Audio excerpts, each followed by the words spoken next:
Ulitin ko. Ibigay ninyo ang binhi ng espadang Tianyan. Kung hindi, babasain ko kayo ng dugo.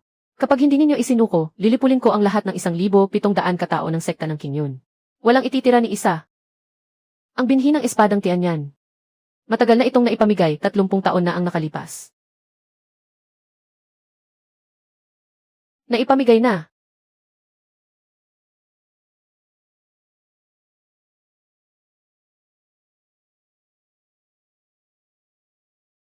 Wala akong pasensya. Mula ngayon, sa bawat bilang ng 3, 100 tao ang mamamatay. Kapag umabot ako sa 10 at hindi pa rin ninyo sinasabi ang totoo, ako na mismo ang maghahalughog. At kapag natapos ako, wala nang mabubuhay sa bundok na ito.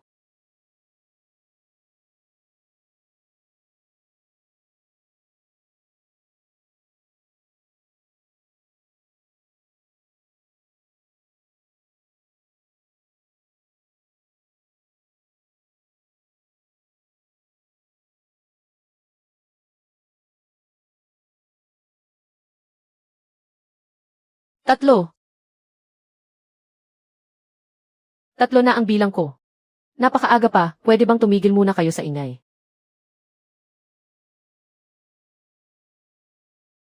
Ha? Aba. Natutulog lang ako ng mahimbing sa loob ng bahay.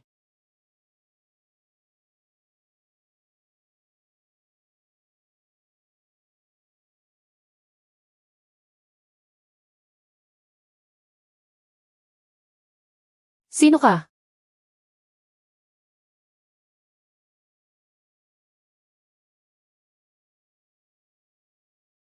Bayaran mo ang walis ko. Nakakatawa ka talaga. Isang basurang nasa 2 antas ng pagpino ng Qi. Pinagbabayad mo ako sa walis niya. Ha ha ha. Hindi ako magbabayad. Ano ang magagawa mo? Ha ha ha. Hindi kita sasamahan sa kalokohan mo. Ano ang magagawa mo?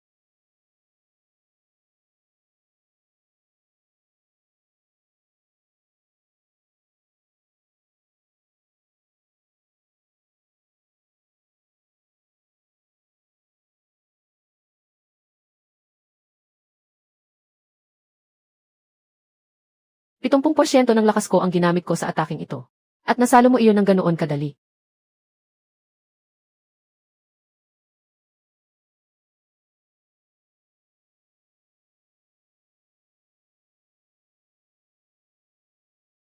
Tinanong kita, babayaran mo ba ang walis ko? Tinatawanan mo ako.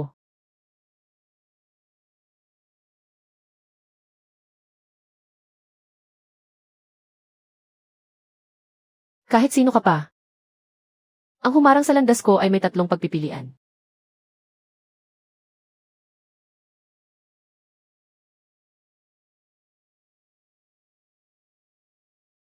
Aba. Sige na nga. Dahil ayaw mong magbayad. Esan. Ikaw na mismo ang managot.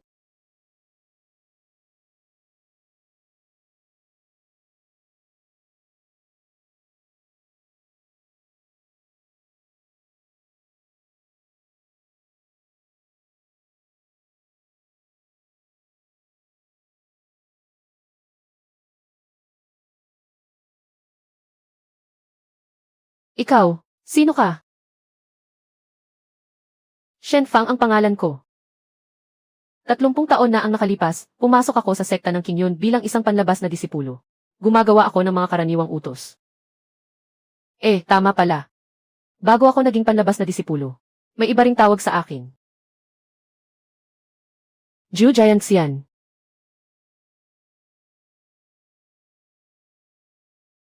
Sandali lang. Marangal na nakatatanda, hindi ko alam na narito kayo. Sandali, nakatatanda. May balita ako kapalit ng buhay ko. Tungkol sa lihim ng binhi ng espadang Tianyan. Alam ko kung sino ang nagbunyag noon. Magsalita ka. Ang balita tungkol sa binhi ng espadang Tianyan ay mismong inilabas ng kasalukuyang pinuno ng inyong sekta.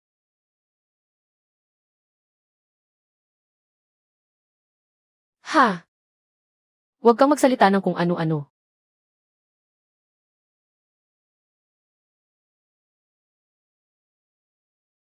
Ipagpatuloy mo. Ako, iyon lang ang alam ko.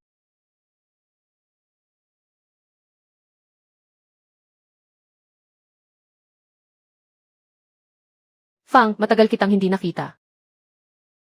Alam ng guro mo na darating ang araw na ikaw mismo ang aatake. Guro, ang pamatay na orasyon na ginamit ninyo kanina ay kalahating saglit na mas mabagal kaysa 30 taon na ang nakalipas. Tumanda na kayo. Ano ang sinasabi mo? Bahagya ko lamang binawasan ang lakas ng atake ko. Baka aksidenteng matamaan ang iba. Kung ganoon, ipaliwanag ninyo sa akin. Kayo ba? Kayo ba ang taong noon ay nagpakalat ng balita tungkol sa akin? Tungkol sa binhi ng espadang Tianyan? Kayo ba?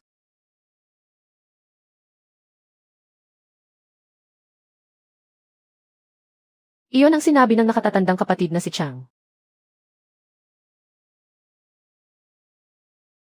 Fang, kailan mo nalaman? Hindi naman ganoon kaaga. Marahil mga 30 taon na ang nakalipas. Noong 2nd taon ko ng pagwawali sa likod na bundok ng sekta ng Qingyun.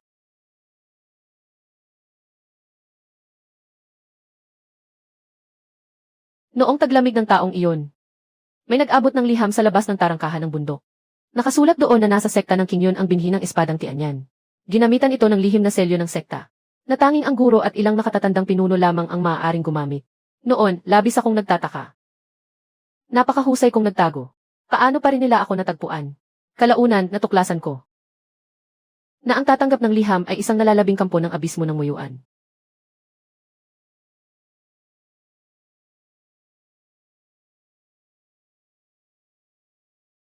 Nang maglaon, natuklasan ko rin na hindi lamang isang liham ang katulad nito.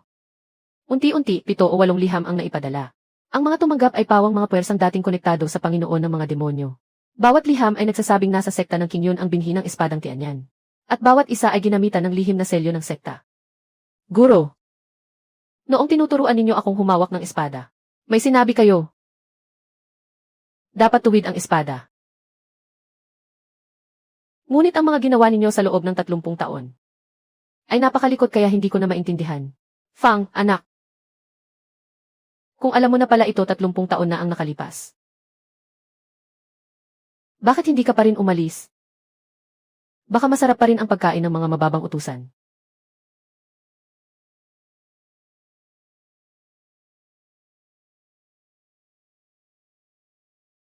Biro lang.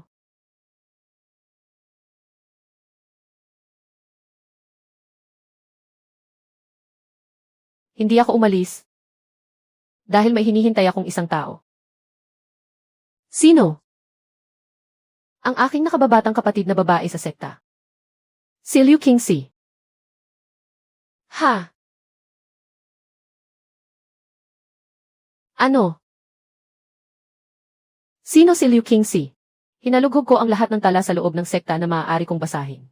Ngunit wala akong makita tungkol sa kinaroroonan niya. Ang tanging bakas na natagpuan ko ay bago siya tuluyang alisin sa sekta. Huli siyang nakita sa silid ng pinuno.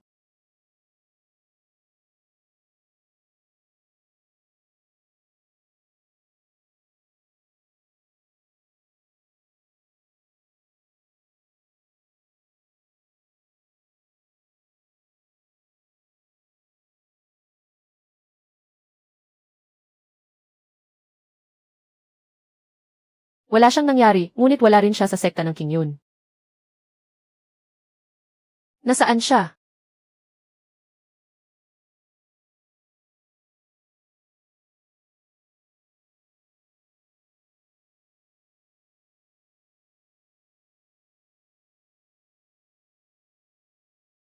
Kaya inilabas mo ang balitang iyon.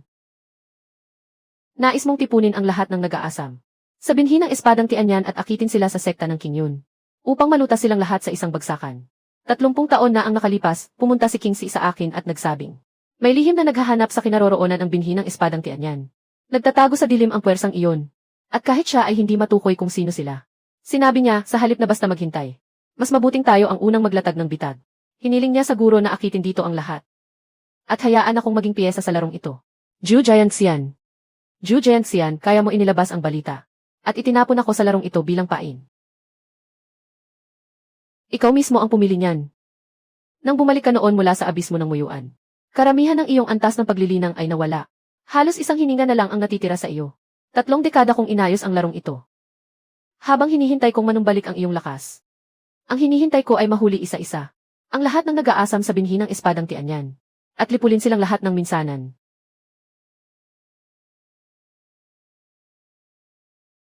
Ngunit naisip mo ba kung bakit hindi mismo pumunta rito si King Si para hanapin ako?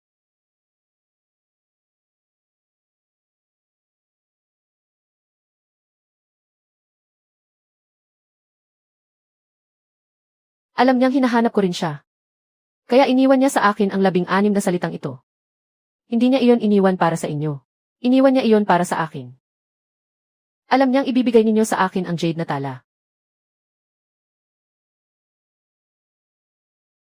Alam niyang darating ang araw na magkakaroon tayo ng ganitong pag-uusap. Kung gayon, napaglaruan ka rin niya. Mas matalas talaga ang isip ng nakababatang kapatid ko kaysa sa akin. Kahit magsanib pa ang isip nating dalawa, hindi natin siya matatalo. Kung gayon, nasaan na siya ngayon?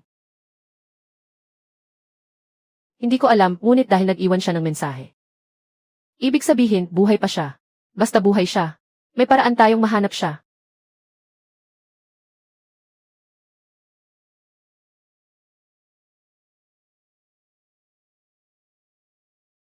Aalis na ako. Hindi mo na kailangang bayaran ang walis. Tumigil ka.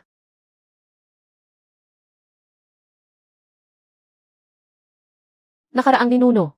May iba ka pa bang habilin? 3 bagay. Pabalikin mo ang lahat ng tauhan ng abismo ng muyuan na isinama mo. Ikalawa, huwag mag-iwan ng isa man. Ikalawa, ibigay mo sa akin ang buong himaymay ng impormasyong hawak mo. May kailangan akong hanapin. Ikatlo, ikaw ang magbabayad sa mga pinsalang dinanas ng sekta ng Kingyun.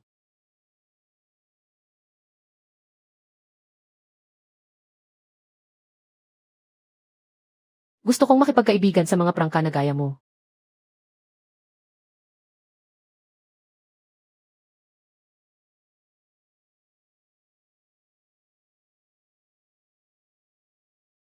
Napala, matandang Fang. May 30 banga ng alak akong ibinaon sa ilalim ng bodega. Huwag mong hahayaang mahukay iyon ng iba. Pagbalik ko, saka tayo mag-iinuman. Anong alak ang kailangang ibaon ng 30 taon? Kuya, ginawa ito mula sa mga bulaklak ng 1,000 taong gulang na puno ng osmanthus sa likod ng bundok. Kapag nanalo tayo sa malaking labanan, saka natin hukayin at inumin. Alak na osmanthus. Paborito itong inumin ni King Si.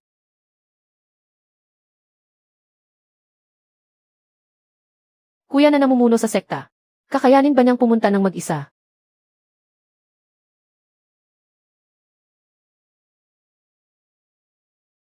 Nakalimutan mo na ba kung sino siya? 300 taon na ang nakalipas.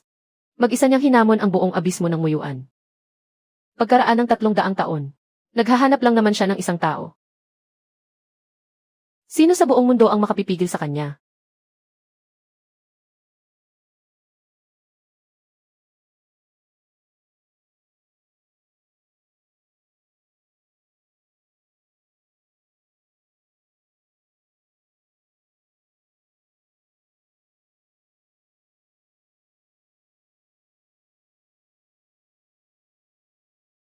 Tatlo.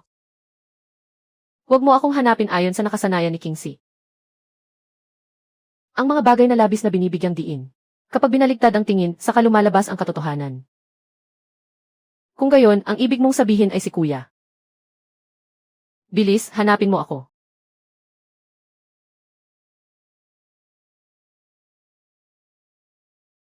Sige, munting kapatid. Maghintay ka. Kahit may utos ang pinuno, lumilitaw na ang binhi ng espadang tianyan. Maaari nang simulan ang ikalawang galaw sa laro ng Go. Ginoong Chen, tunay akong humihingi ng paumanhin. Totoong may nagpareserba sa pribadong silid bilang isa. Baka nais ninyong lumipat sa pribadong silid bilang 2. Bibigyan ko kayo ng 20% bawas sa alak ngayong araw. Gumagastos ako ng 100,000 batong espiritu bawat buwan para mapasakin ang silid na ito. Sinabi mong may nagpareserba nito. Sino ang nagpareserba? Palabasin mo siya rito. Ginoong Chen. 3 buwan nang nakabayad ng paunang bayad ang panauhing iyon. Sumunod tayo sa mga tuntunin. Ang mga tuntunin ay nasa lungsod ng Luoxian. Ang Angkan mismo ang tuntunin dito.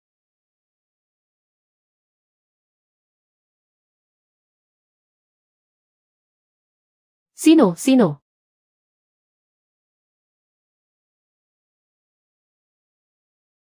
Bakit kayo nag-iingay sa katanghaliang tapat? Nasisira ang gana kong uminom. Kaya mo ba ang kabayaran? Saan nanggaling ang pulubing ito? Alam mo ba kung sino ako? Hindi, pero alam kong ginulo mo ang pag-inom ko. Malubha ito, ha? Gaano ba kalubha? Sapat na para mainis ako. May inis siya. Narinig mo ba? May inis siya. Ha ha ha ha.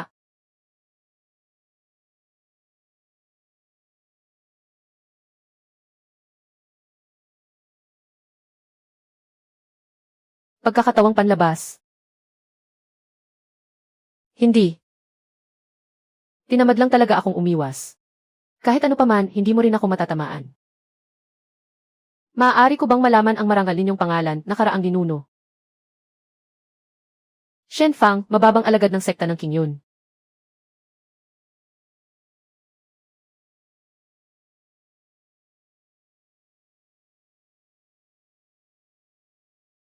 General ang digmaan ng abismo ng Muyuan. Paano nagawang lumitaw sa lungsod ang ganitong nilalang? Natagpuan na ang Tianyan.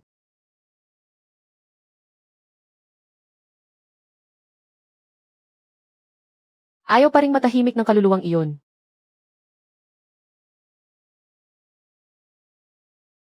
Ah.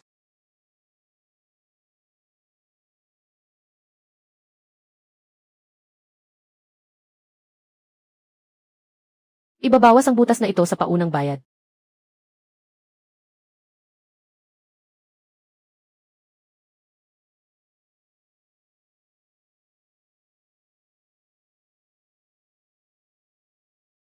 Shen Fang, nasa katawan mo ang binhi ng espadang Tianyan. Akala mo ba matatapos na ang lahat kapag pinatay mo ako? May iniwan akong isang napakalaking regalo para sa iyo sa daan patungo sa kabilang buhay. Akala mo ba ipinaalam ng iyong guro ang balita para protektahan ka? Hahaha, batang hangal. Mula ulo hanggang paa, tauhan namin ang iyong guro. Hindi siya traitor. Sinaniban siya. Kapatid ko. Balak ko sanang hanapin siya ng dahan-dahan. Pero pinilit ninyo ako. Sabihin ninyo sa inyong Panginoon. Ako si Shen Fang. 300 taon akong hindi humawak ng espada. Hindi dahil hindi ko ito kayang buhatin.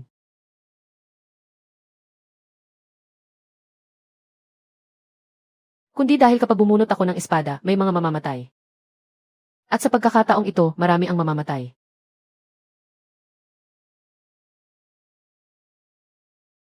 Mahilig kayong mandaya, ano? Yesue, ako ang inyong ninuno.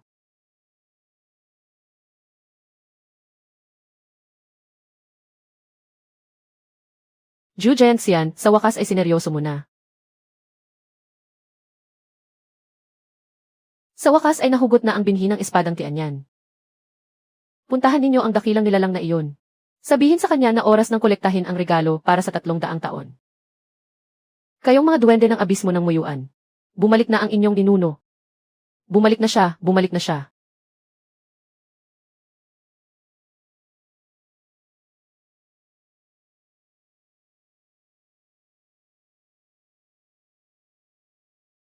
Mata ng dugong demonyo. Pati ang bagay na iyan ay inilabas ninyo.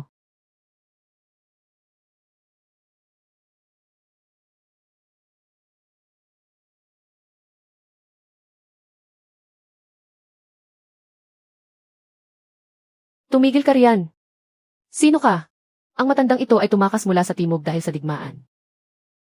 Nakikiusap ako, mga dakilang Ginoo, bigyan ninyo ako ng kaunting makakain. Umalis kayo, ito ang teritoryo ng abismo ng Muyuan. Bawal pumasok ang mga usisero. Kaawaan ninyo ako, dakilang Ginoo.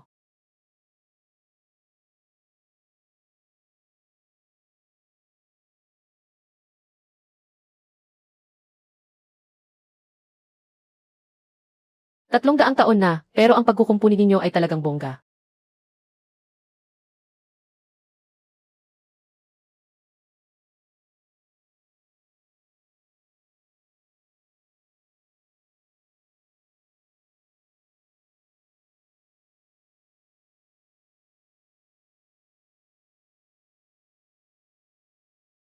Kayong mga duwende ng abismo ng muyuan.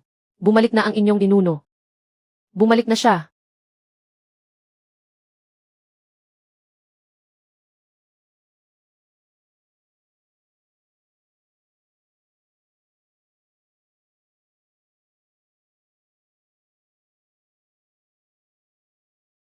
Tatlong nang hihimasok sa abismo ng muyuan. Tatlong nang hihimasok sa abismo ng muyuan. Bago ka rito, ano? Ano? Sinasabi ko, bago ka ba rito? Dahil kung matagal ka na rito, hindi mo sana ako sisigawan ng ganyang salita.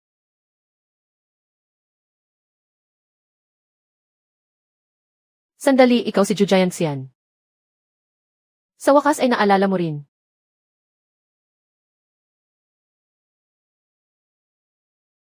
Ikaw, hindi ka ba dapat patay na? Usap-usapan lang iyon. Kung ganoon, nasaan ang inyong Panginoong demonyo? Hindi ba dapat patay na rin siya?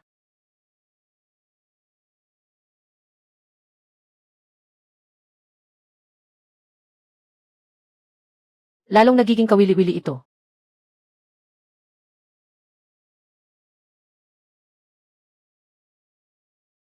Kahit paano, isa siyang general ng demonyo. Pero ang liit ng tapang mo.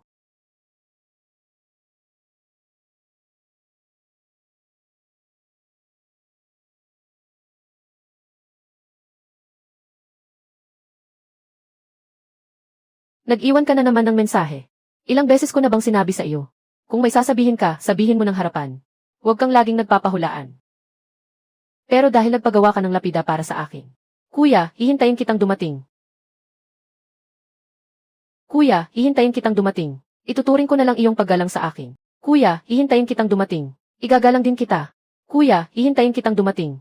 Sige na, kapatid ko. Huwag ka nang magkunwari. Pumasok ka sa 15 antas. Hinihintay ka niya roon. Huwag mong piliin ang 15 antas. Galit siya sa iyo. Kung kaya mong magpagawa ng lapida rito. Ibig sabihin, buhay ka pa. Ibig sabihin, buhay ka pa. Kung buhay ka pa, mahahanap ka ni Kuya. Maghintay ka. Kingsley, nanalo ka na naman laban kay Kuya.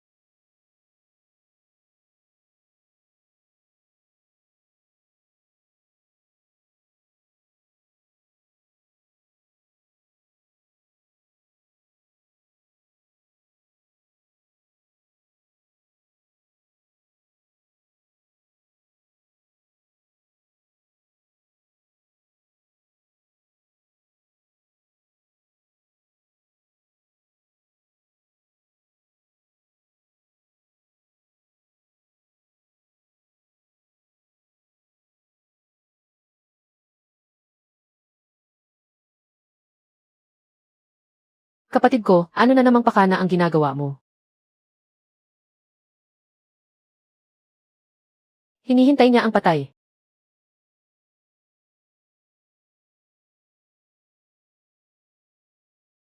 Matagal na tayong hindi nagkita. Wala ka man lang pinagbago. Ikaw naman, malaki ang ipinagbago. Wala na ang puso mo. Wala na rin ang iyong ayos ng buhok. Noon, napakabangis mong tingnan sa puting buhok mong iyon. Bakit ngayon ay kalbo ka na? Ikaw ang nagpaalit sa akin sa loob ng 300 taon. Sa tuwing naaalala ko ang huli mong sinabi, kumukulo sa galit ang ulo ko. Aling sinabi, Panginoong demonyo. Walang silbi ang teknik mo sa espada. Pero mas sablay pa ang kapasidad mong uminom. Bago ako mamatay. Ikaw talaga, hinuhusgahan mo pa ang kapasidad kong uminom.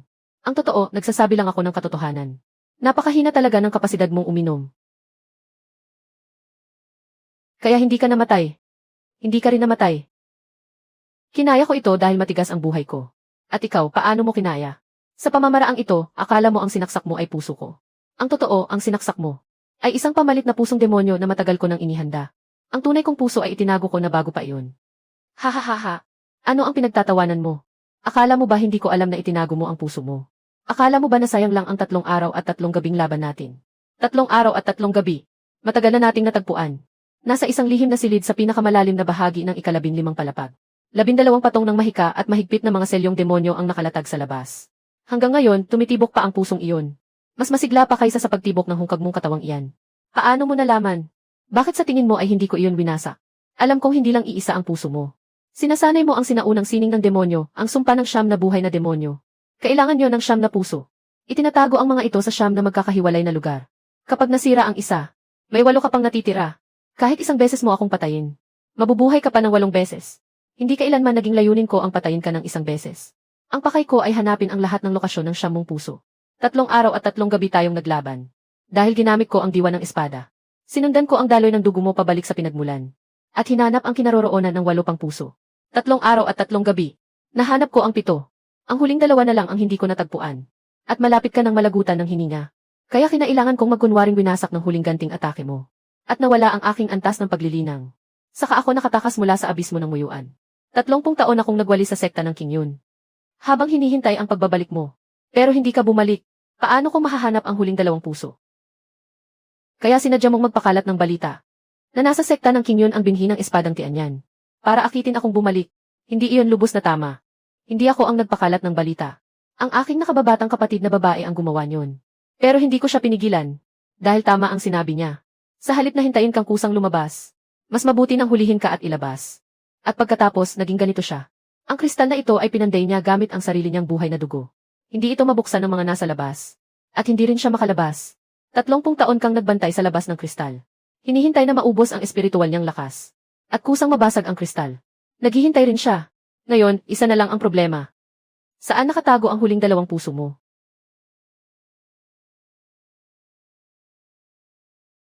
Pero may isang bagay kang nakaligtaan. Ano iyon? Kung alam mong mayroon akong 9 na puso. Dapat alam mo rin ang sumpa ng 9 na buhay na demonyo. Alam mo ba kung ano ang huling antas nito? Ang huling 2 puso. Itinago ko sa lugar na kailanman ay hindi mo maiisip. Ang isa ay nasa loob ng katawan ng guro mo. At ang isa pa ay nasa loob ng katawan niya. Ha!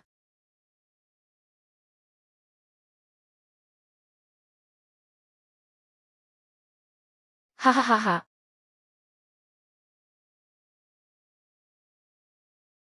Hindi maaari. Ano ang hindi maaari? Sabi mo, nasa loob ng katawan ng aking kapatid ang pusong iyon. Pero sa aking kamalayan, mali ang kinalalagyan nito. Ang puso ay nasa kaliwang dibdib. Pero ang itim mong kristal ay kalahating pulgada ang layo sa dapat nitong pwesto. Nasa loob ito ng ikalawang tadyang sa ilalim ng kaliwang dibdib. Hindi iyon puso. Isa iyong bukol na binalot niya ng espiritual na kapangyarihan. Ha! May matagal ng karamdaman ang aking kapatid mula pagkabata. May bukol na puno ng espiritual na kapangyarihan sa ilalim ng kaliwang dibdib niya. Sumasakit iyon tuwing umuulan. Noong bata pa siya, ako ang naghahanda ng gamot niya. Itinago mo ang puso sa mismong bahagi ng katawan niya na may sakit. Pero itinuring niya itong karamdaman at isinara niya ito. Ngayon, malamang ay sinasakal na ng espiritual na kapangyarihan niya. Ang pusong iyon hanggang hindi na makahinga.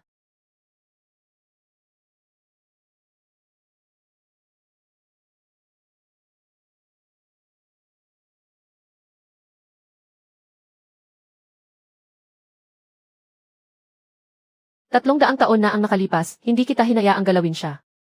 Pagkalipas ng 300 taon, gusto mo pa rin siyang galawin.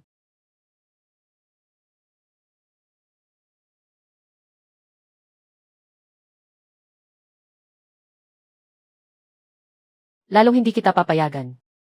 Siyam na buhay, bumalik. Bumalik ang alin kalokohan.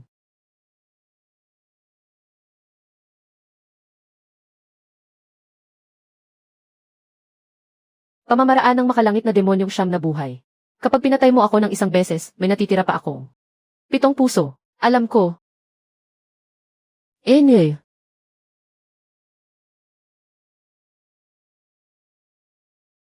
Hindi ko pa rin natutuklasan kung nasaan ang huling 2 puso. Pero lagi mo naman akong dadalhin sa mga iyon. Kapatid. Huwag ka nang matulog.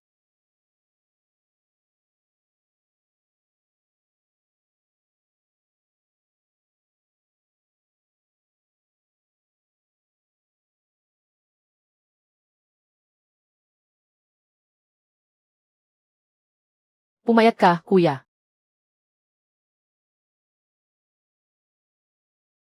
Tinutusok ng balbas mo ang mukha ko. Ano ba ang pinagsasasabi mo? Ngayong umaga lang ako nag-ahit.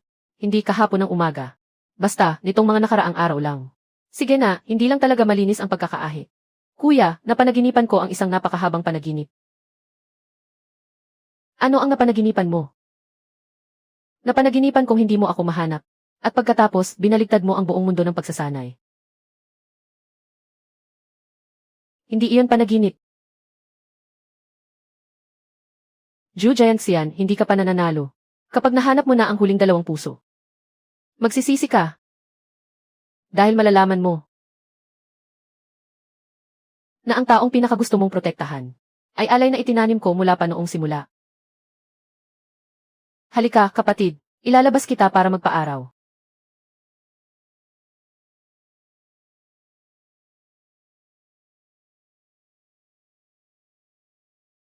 Nga pala, kapatid. Tungkol sa nakasulat sa batong bantay. Huwag kang pumasok sa 15 palapag. Ikaw ang sumulat nyon. Sino ang sumulat ng nasa ibaba na nagsasabing naghihintay siya sa iyo? Sino ang sumulat nyon? Nagkukunwari ka lang natutulog.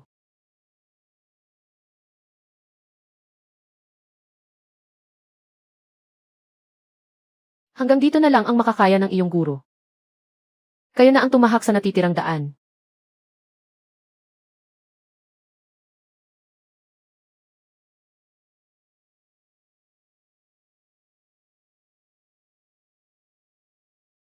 Kuya, gaano karaming alak ang natapon mo? Kalahating pitsa lang. Sayang naman. Hindi iyon sayang. May utang sa akin na bayad sa pagpapagawa ang tagapamahala ng tindahan ng lasing na immortal. Pagbalik natin, pasuguin mo siyang magpadala ng 10 banga. Ano ang tinitingnan mo? Ang daan pabalik sa sekta ng Qingyun. Babalik ka sa sekta ng Qingyun. Hahanapin mo ang iyong guro, hindi ba? Naglagay ka ng lihim na pakikinig na pormasyon sa utak ko. Hindi mo na kailangang magpanggap. Paglabas mo sa abismo ng muyuan. Ang una mong gagawin ay hanapin ang iyong guro. Kahit ano pa ang nasa katawan ng iyong guro. Puso man iyon ng Panginoon ng mga demonyo. O isang kaluluwa na naiwan matapos ang pag-agaw ng katawan. Pupuntahan mo pa rin siya. Dahil may utang kang paliwanag sa iyong guro. Kuya, Alainan.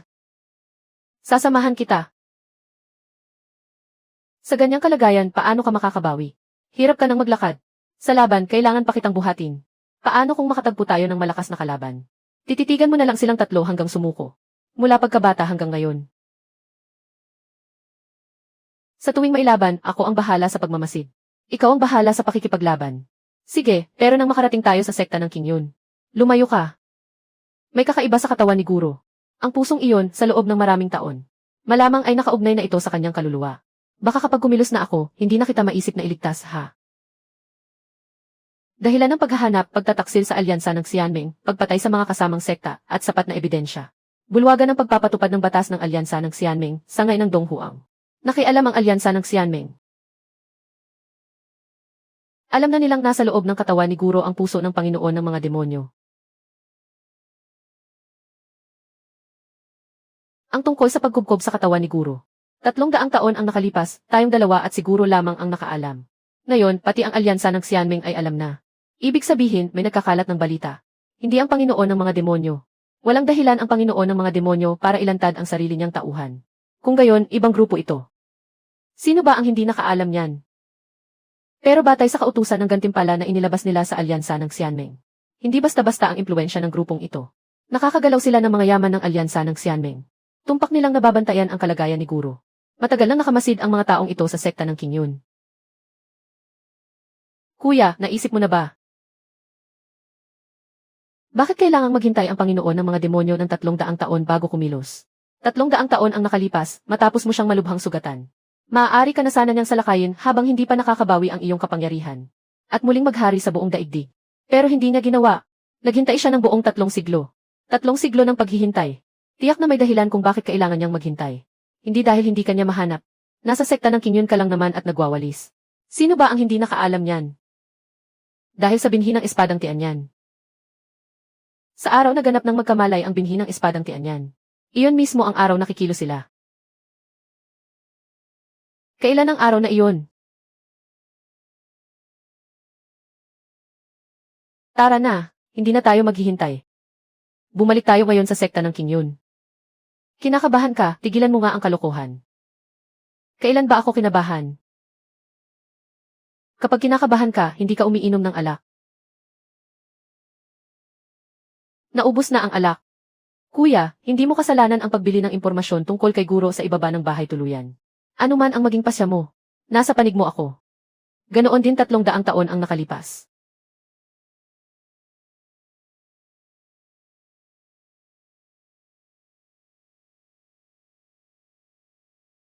Masyado itong malinis.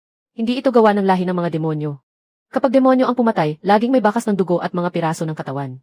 Nailayo nila ang mahigit 1,000 tao nang walang kahit anong ingay. Isa itong mapang-aping pormasyon mula sa Immortal Alliance. O isang lihim na pamamaraan ng isang makapangyarihang sekta. Shen Fang, dating utusan ng sekta ng King Yun. Matapos ang investigasyon, napatunayang may kaugnayan ka sa mga nalalabing kampo ng abismo ng muyuan. Pinaghihinala ang kinukubli mo ang pinuno ng sekta ng King Yun na kinuha ng Panginoon ng mga demonyo. Bulwagan ng pagpapatupad ng batas ng alyansa ng Xianmeng. Inaatasan kang magtungo sa silangang sangay ng alyansa ng Xianmeng sa loob ng 3 araw. Ang pinuno ng sangay ay dapat humarap ng personal. Kapag lumampas sa takdang panahon at hindi dumating, ang lahat ng miyembro ng sekta ng King Yun ay parurusahan ayon sa kanilang sala. Dating utusan ng sekta ng King Yun. 30 taon akong nagwalis ng sahig sa sekta ng King Yun. Ang pagkakakilanlang natuklasan nila ay isang utusan lamang. Mukhang wala ng bisa ang bansag na Ju Jianxian. 300 taon ka nang hindi nagpapakita. Baka hindi ka nakilala ng mga tagapagpatupad ng batas ng bagong henerasyon ng alyansa ng Xianmeng. Walang galang sa isang nakatatanda. Sino ang namamahala sa sangay ng Donghuang ang bulwagan ng pagpapatupad ng batas ng alyansa ng Xianmeng? Kung pagbabatayan ang panahon, si Chu Hanyi dapat. 300 taon ang nakalipas, nakasalamuha mo siya. Naaalala mo ba? Ang lalaking may dalang espadang panukat na bakal. Siya nga. Ang pinuno ng bulwagan ng pagpapatupad ng batas ng alyansa ng Xianmeng. Napakahigpit niyang magpatupad ng batas, pati sariling kamag-anak ay hindi niya pinapalampas. Noon, gusto mo siyang maging kapatid sa panunumpa. Sabi niya, tabingi raw ang iyong espada. Hindi maaari. Talagang tabingi iyon. Alam kong tabingi ang espada ko. Alam ko naman. Pero hindi tabingi ang alak ko. Pagbalik ko, magdadala ako ng 2 banga para sa kanya. Tingnan natin kung luluwag ang mga patakaran niya. Hindi na ako pupunta kay Guro. Wala siguro rito. Ang buong bundok ng sekta ay isang napakalaking batong pormasyon para sa pagpipigil sa demonyo. Napansin mo rin. Ang palaruan ng labanan, ang pangunahing bulwagan, ang likod na bundok at ang aklatan ng mga kasulatan. Sa ilalim ng bawat pangunahing gusali, ay nakaukit ang mga tatak ng pagpipigil. Lahat ng linya ng mga tatak ay nakaturo sa likod ng pangunahing bulwagan. Sa kinaroroonan ng lihim na silid ng pinuno ng sekta, pamilyar sa akin ang pormasyong ito. Tinatawag itong pormasyong 5 sangkap na nagkakandado sa mga demonyo.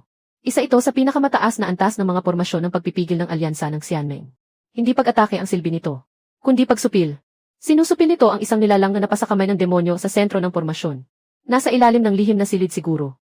Dumating dito ang mga tauhan ng alyansa ng Xianmeng 2 araw na ang nakalipas. At isinama nila ang lahat ng alagad. Pagkatapos, inilatag nila ang pormasyong nagkakandado sa mga demonyo sa buong bundok ng sekta. Ikinulong nila siguro sa ilalim ng lihim na silid. Hindi sila naparito para manghuli ng tao. Sila ang puso ng Panginoon ng mga demonyo sa loob ng katawan ni Guro. Ginagawa nilang pain siguro. Pain para saan? Kuya, gusto kong bumalik sandali sa likod na bundok. Ngayon. Ngayon na nga. CJ.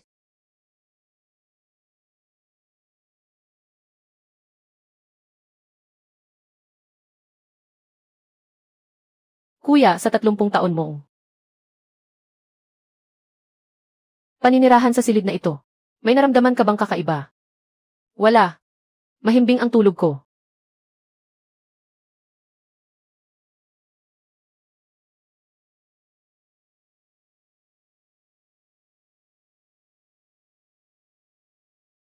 Kuya, halika at tingnan mo ito. Fang. Kung nakikita mo ang aninong iniwan ko, ibig sabihin, dumating na ang oras ni Guro. Tama ang hula mo. 300 taon na ang nakalipas. Tinamnan ako ng binhi ng demonyo ng Panginoon ng mga demonyo. Pero may isang bagay kang mali sa hula. Hindi ako tuluyang nasapian. Sa loob ng 300 taon, patuloy akong nakipaglaban sa binhi ng demonyo sa loob ng aking katawan. Walang nanalo sa aming dalawa. Nang dumalaw sa akin si King Si 30 taon na ang nakalipas.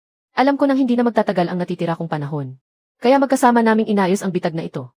Upang mapilit kang magpakita. Ikinulong ni King Si ang sarili niya sa kristal upang pigilan ang malaking bahagi ng kapangyarihan ng Panginoon ng mga demonyo. Ako naman ang umakit sa mga tauhan ng alyansa ng Xianmeng. Sa huli, pinabalikan namin sa sekta ng King Yun. Sa simula pa lamang, hindi ginawa ang bitag na ito para patayin ang Panginoon ng mga demonyo. Ginawa ito upang matulungan kang mahanap ang siyam na puso ng Panginoon ng mga demonyo. Sa ngayon, dapat alam mo na ang kinaroroonan ng 8. Ang natitirang isa ay iningatan ko para sa iyo sa loob ng 300 taon. Narito lamang. Akala ng Panginoon ng mga demonyo dahil itinago niya ang puso sa loob ng katawan ko. Magagamit niya ang buhay ko para bantaang saktan ka. Pero hindi niya naisip na sa loob ng 300 taon, ako ang tanging taong sa kabila ng pagkapit ng binhi ng demonyo ay nanatiling malinaw ang kamalayan dahil isinasabuhay ko ang sagradong paraan ng malinis na isip. Hindi naman gaanong kapaki-pakinabang ang paraang ito. Hindi ito bagay sa pakikipaglaban. Ang tanging silbi nito ay protektahan ang isip. Maling tao ang pinili ng Panginoon ng mga demonyo. Fang, napakatagal nang ipinagtatanggol ni Guro ang sarili niya. Pagod na ang pusong ito. 300 taon na itong sinusupil ng aking espiritual na kapangyarihan. Ngunit bago niya tuluyang sakupin ang aking kaluluwa, may huli akong ipapagawa sa iyo para kay Guro. Ikaw mismo ang sumira sa pusong ito. Hindi dahil natatakot si Guro. Ito ang ipinagmamalaki ni Guro sa buong buhay niya. Hindi dahil naging pinuno ka ng sekta ng King Yun, kundi dahil tinanggap mo kami ni King Si bilang mga alagad. Maging ang binhi ng espadang Tianyan. Maging ang puso ng Panginoon ng mga demonyo. Maging ang Ju Giant Xian. Sa puso ni Guro, mananatili kang batang nahuling palihim na umiinom ng espiritong alak at pinarusahan sa pagwawalis. Ngunit nakangisi pa rin na pasaway na bata. Fang, huwag mong paghintayin ng matagal siguro. Ha, iyong gabing palihim kang uminom ng espiritong alak. Ikaw mismo ang nagbukas ng pinto. Pero ako ang isinumbong mo. Ikaw ang unang nagsumbong sa akin. 3 banga ang palihim mong inubos. At 1 tasa lang ang iniwan mo sa akin. Nag-aalala lang akong malasing ka. Ang kuripot mo talaga. Ha.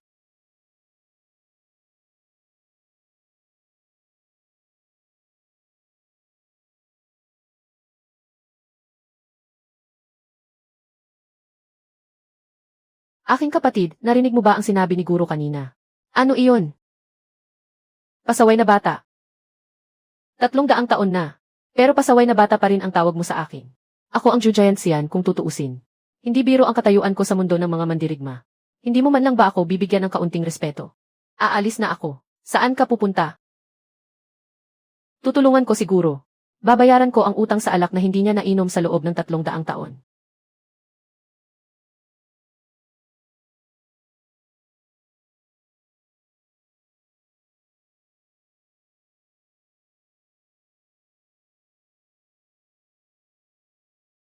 Guro. Fang. Hindi ka dapat pumunta rito. Guro, narito ako para bayaran ang utang sa alak. Anong alak? Ang alak na may halimuyak ng osmanthus. 30 banga ang nakabaon sa ilalim ng bodega. Paborito iyong inumin ni King Si. Pasaway na bata, sa loob ng 30 taon, ilang banga ang nainom mo? Ni 1 banga ay hindi ko ginalaw. Hinintay kong sabay natin iyong inumin. Huli na ang lahat. Matapos basagin ng mga tauhan ng alyansa ng Xianmeng ang selyadong pormasyon ng pagsupil sa demonyo. 12 oras na lang ang itatagal ng katawan ko. 10 oras na ang lumipas. Sa loob ng 2 oras, kailangan kong wasakin ang pusong ito. Kung hindi, lalampasan niya ang selyo. Lamunin ang espiritu ko. At tuluyang angkinin ang katawan kong ito. Kapag dumating ang sandaling iyon, ang katawang sinalanta ng ganting atake ng makalangit na demonyo ay magiging katawan ng hari ng mga makalangit na demonyo. Magiging pugo ng impyerno ang buong silangang ilang. Wala na bang ibang paraan? Sa loob ng 300 taon, sinubukan ko na ang lahat ng paraan. Wala nang ibang landas.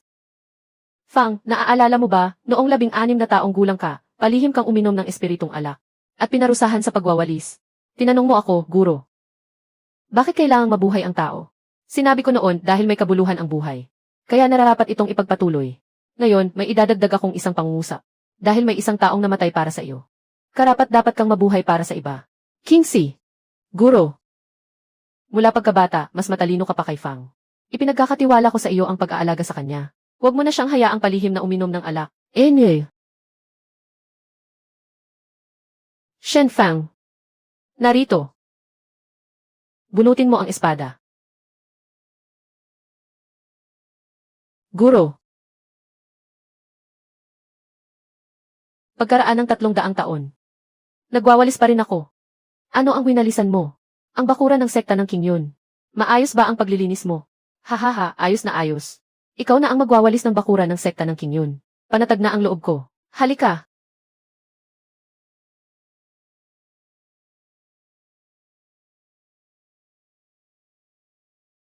Guro. Ang inyong alagad na si Shen Fang ay magalang na nagpapaalam, guro. Magalang na nagpapaalam ang alagad na si Liu Qingxi sa guro.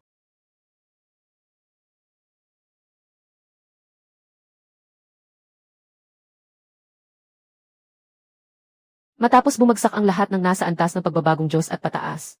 Karaniwan, ang gintong ubod ay naglalaho sa loob ng 100 sandali. Bumabalik sa langit at lupa. Maliban na lamang kung akala na naman ng batang walang hiya na kailangan mong maging guro ng 3 taon. 300 taon ng pinangangalagaan ng batas na dalisay ang aking isipan. Hindi ito basta-basta maglalaho. Ang laman ng gintong ubod ay makatutulong sa iyo. Upang harapin ang huling alas laban sa Panginoon ng mga demonyo. Huwag ka nang umiyak, nakakahiya. Umiiyak ang Jujayan Xian. Kapag kumalat ito, may natitira pa bang dangal ang sekta ng Qingyun? Ako si Chu Hanyi ng bulwagan ng pagpapatupad ng batas ng alyansa ng Xianmeng. Nandito ako. Pinaghihinalaan kang winasak ang dakilang hanay na sumasakal sa mga demonyo na itinayo ng alyansa ng Xianmeng. At pinalaya ang binhi ng demonyo na kumapit sa pinuno ng sekta ng Qingyun. Ayon sa 2 talata ng 7 artikulo ng batas ng alyansa ng Xianmeng. Sumuko ka at magpahuli. Kung hindi, wala nang patawad.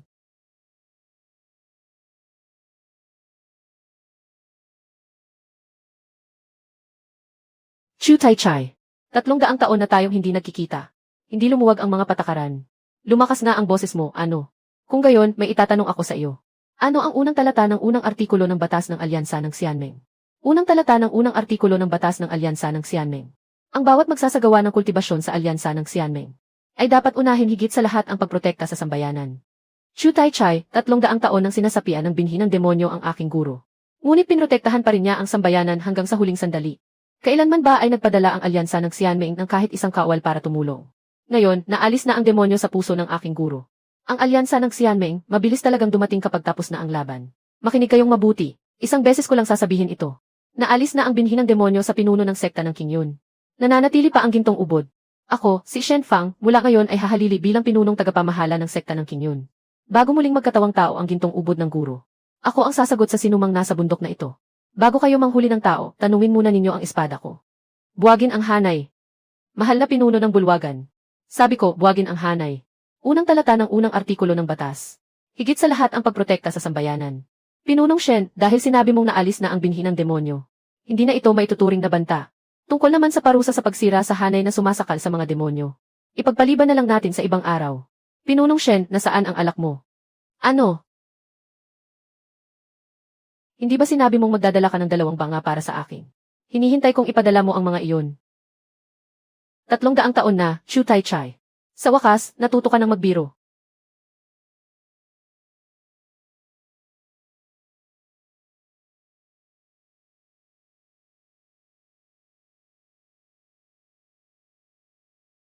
Kuya.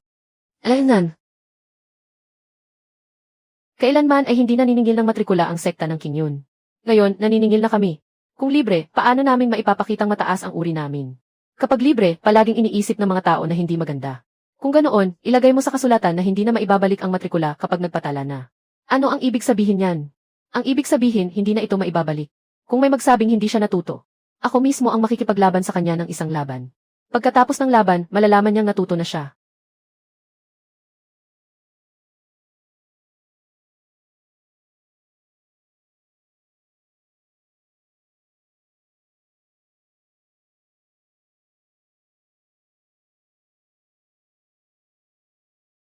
Sige na, magpahinga ka ng 2 araw. Hindi pa nasusubukan ang sentro ng depensa. Sabi ko, magpahinga ka ng 2 araw. Utos ito ng pansamantalang pinuno. Pansamantalang pinuno lang, ang yabang. Ang yabang. Ako ngayon ang pinakamakapangyarihang opisyal sa sekta ng Qingyun. Kapag hindi ka sumunod, ibabawas ko ang buwan ng sahod mo. Kailanman ay walang buwan ng sahod ang sekta ng Qingyun. Ngayon, mayroon na. 3 banga ng alak na may halimuyak ng osmanthus bawat buwan. Kung ganoon, hindi ko talaga pwedeng bawasan iyon. Guro.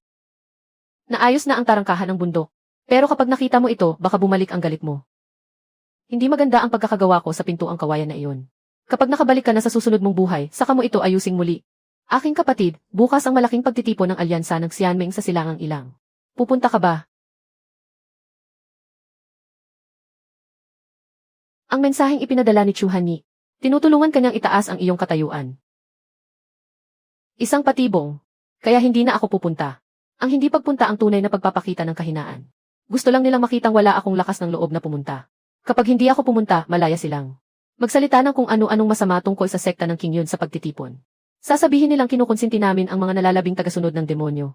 Sasabihin nilang ang aming guro ay isang alagad ng demonyo at hindi sumusunod sa mga batas. Kapag naipasa nila ang lahat ng mga resolusyon, hindi na lamang ito usapin ng pagpaligid ng pangkat tagapagpatupad sa aming bundok. Magiging kalaban natin ang buong mundo ng mga nagsasanay sa silangang ilang. Kaya kailangan kong pumunta. Hindi lang ako pupunta. Pupunta ako ng buong porma. Listahan ng mga dadalo sa malaking pagtitipon ng alyansa ng Xianmeng. Pagsusuri sa paninindigan ng bawat pangunahing sekta. Mga posibleng ihahaing usapin at mga tuntunin sa pagboto. Naayos ko na ang lahat. May 3 taong kailangan mong pag-ingatang mabuti. Ang pangalawang pinuno ng alyansa ng Xianmeng na si Han Xuan. Ang pinuno ng sekta ng Espadang Tianyan na si Lu Chenyuan. Ang prinsesa ng Palasyong Bilu na si Hua Qianshu. Ang 3 ito ang mga haligi ng pangkat na panupil. Hindi mo kailangang mag-alala ng husto kay Hua Qianshu. Si Han Xuan ang tunay na problema. Nasa likod niya ang tanggapan ng pinuno ng alyansa ng Xianmeng. Aking kapatid. Alaynan, sayang ang talino mo kung hindi ka naging tagapayo sa digmaan. CJ, bukas ako ang pupunta. Manatili ka sa bundok at pagalingin ang iyong mga sugat. At bantayan mo na rin ang ubod ng espiritu ng guro. Hindi maaari. Sasama ako sa iyo. Listahan ng mga dadalo sa malaking pagtitipon ng alyansa ng Xianmeng. Pagsusuri sa paninindigan ng bawat pangunahing sekta. Mga posibleng ihahaing usapin at mga tuntunin sa pagboto. Naayos ko na ang lahat. May 3 taong kailangan mong pag-ingatang mabuti. Ang pangalawang pinuno ng alyansa ng Xianmeng na si Han Xuan. Ang pinuno ng sekta ng Espadang Tianyan na si Lu Chenyuan. Ang prinsesa ng Palasyong Bilu na si Hua Qianshu. Ang 3 ito ang mga haligi ng pangkat na panupil. Hindi mo kailangang mag-alala ng husto kay Hua Qianshu. Si Han Xuan ang tunay na problema. Nasa likod niya ang tanggapan ng pinuno ng alyansa ng Xianmeng. Aking kapatid, Alaynan, sayang ang talino mo kung hindi ka naging tagapayo sa digmaan. CJ, bukas ako ang pupunta. Manatili ka sa bundok at pagalingin ang iyong mga sugat. At bantayan mo na rin ang ubod ng espiritu ng guro. Hindi maaari. Sasama ako sa iyo. Hindi pa magaling ang sugat mo. Kapag gumaling na ako, hindi ko na kailangang pumunta. Kuya Shen, lipas na ang ganyang pananalita 30 taon na ang nakalipas. Kapag nandoon ako, magiging kalmado ka. Dahil kailangan mo akong bantayan. Sa mga lugar na tulad ng malaking pagtitipon ng alyansa ng Xianmeng. Hindi mawawala ang iba't ibang pagsubok, pang-udyok at mga patibong. Kapag wala ako sa tabi mo, baka pati bubong ng punong tanggapan ng alyansa ay maibuwal mo. Bukas, magsuot ka naman ng mas maayos. Ang kuya mo ngayon ang pansamantalang pinuno ng sekta. Kahit paano, isa na siyang kilalang tao. Kung ang kasama niyang babae ay mukhang napakapangit. Sobrang nakakahiya naman. Kung ganoon, pagbigyan mo rin ako sa isang bagay. Ano, mag-ahit ng balbas?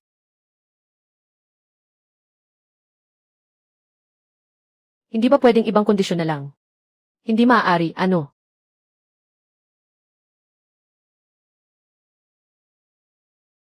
Sige na nga.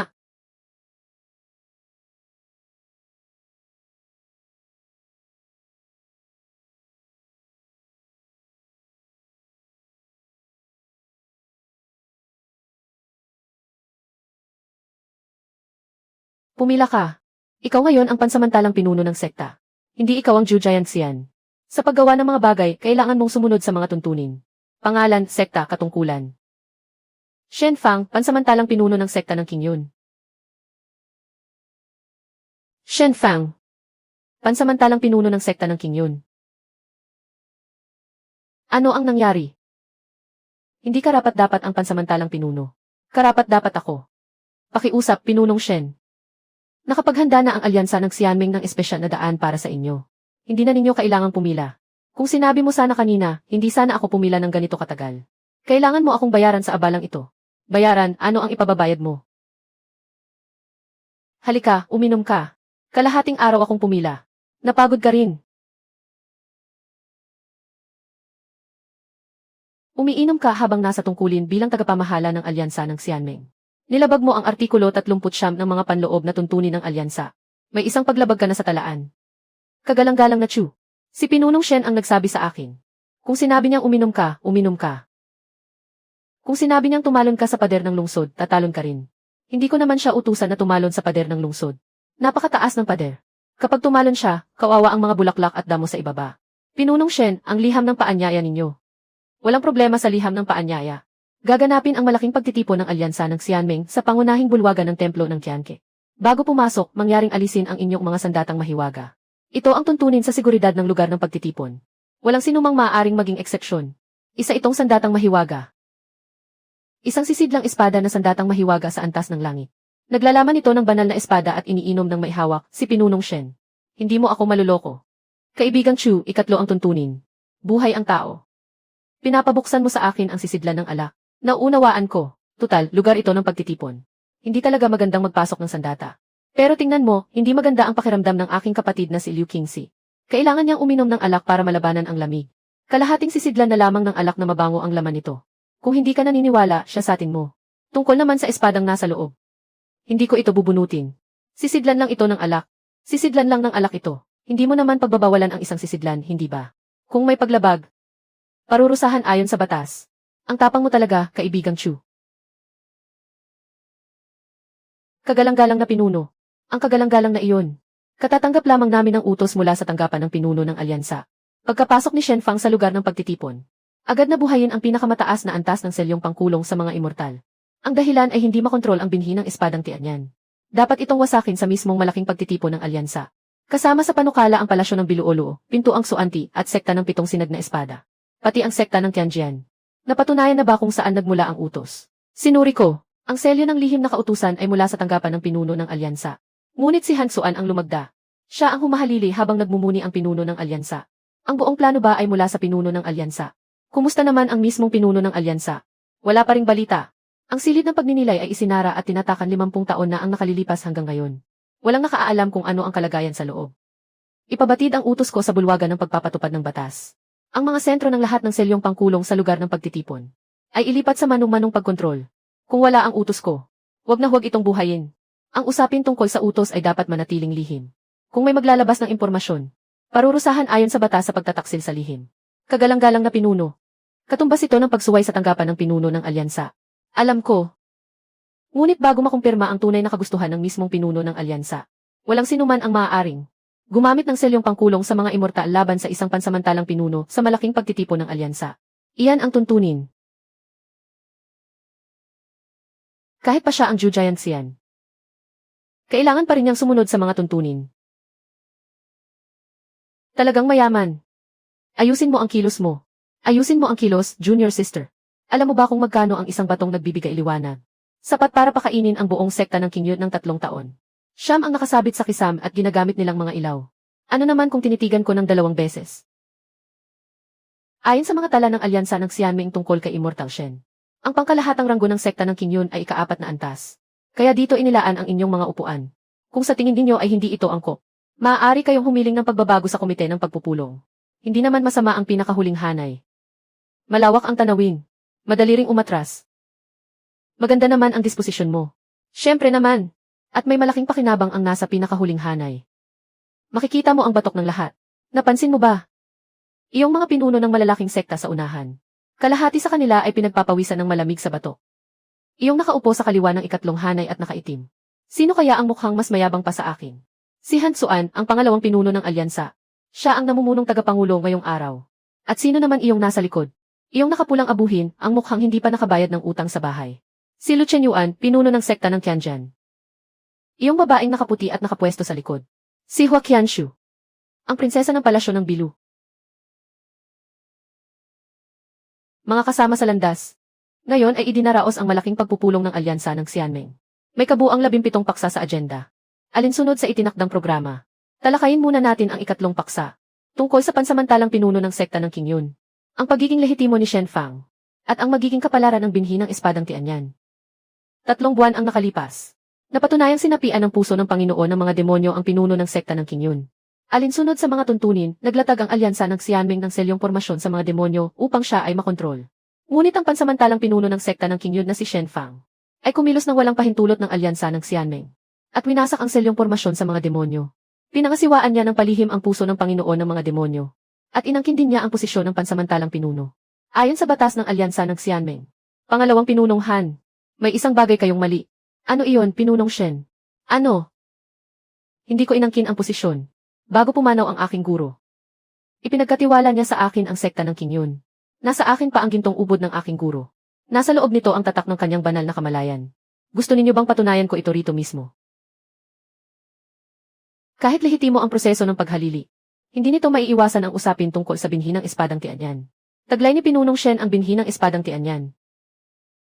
At ang binhi ng espadang Tianyan ay isang kakaibang nilalang ng langit at lupa. 300 taon na ang nakalipas, naghatid na ito ng kapahamakan ng abismo ng Muyuan. May pananagutan at may karapatan ang alyansa ng Xianmeng na magsagawa ng pagsusuring pangkaligtasan sa binhi ng espadang Tianyan. Kung kinakailangan, maaari itong puksain. Kung ipakitang hindi makontrol ang binhi ng espadang Tianyan. Isa ito sa mga maaaring gawin.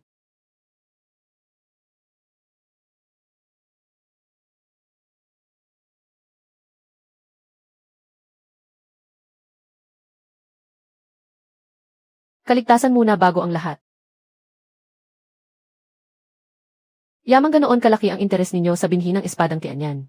Lilinawin ko na ngayon ang lahat.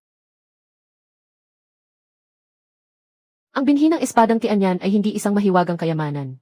Hindi rin ito isang elixir. At hindi rin ito bagay na maaaring dalisayin. Isa itong uri ng lahi sa dugo. Ito ang pinagmulan ng landas ng espada na isinilang ng langit at lupa.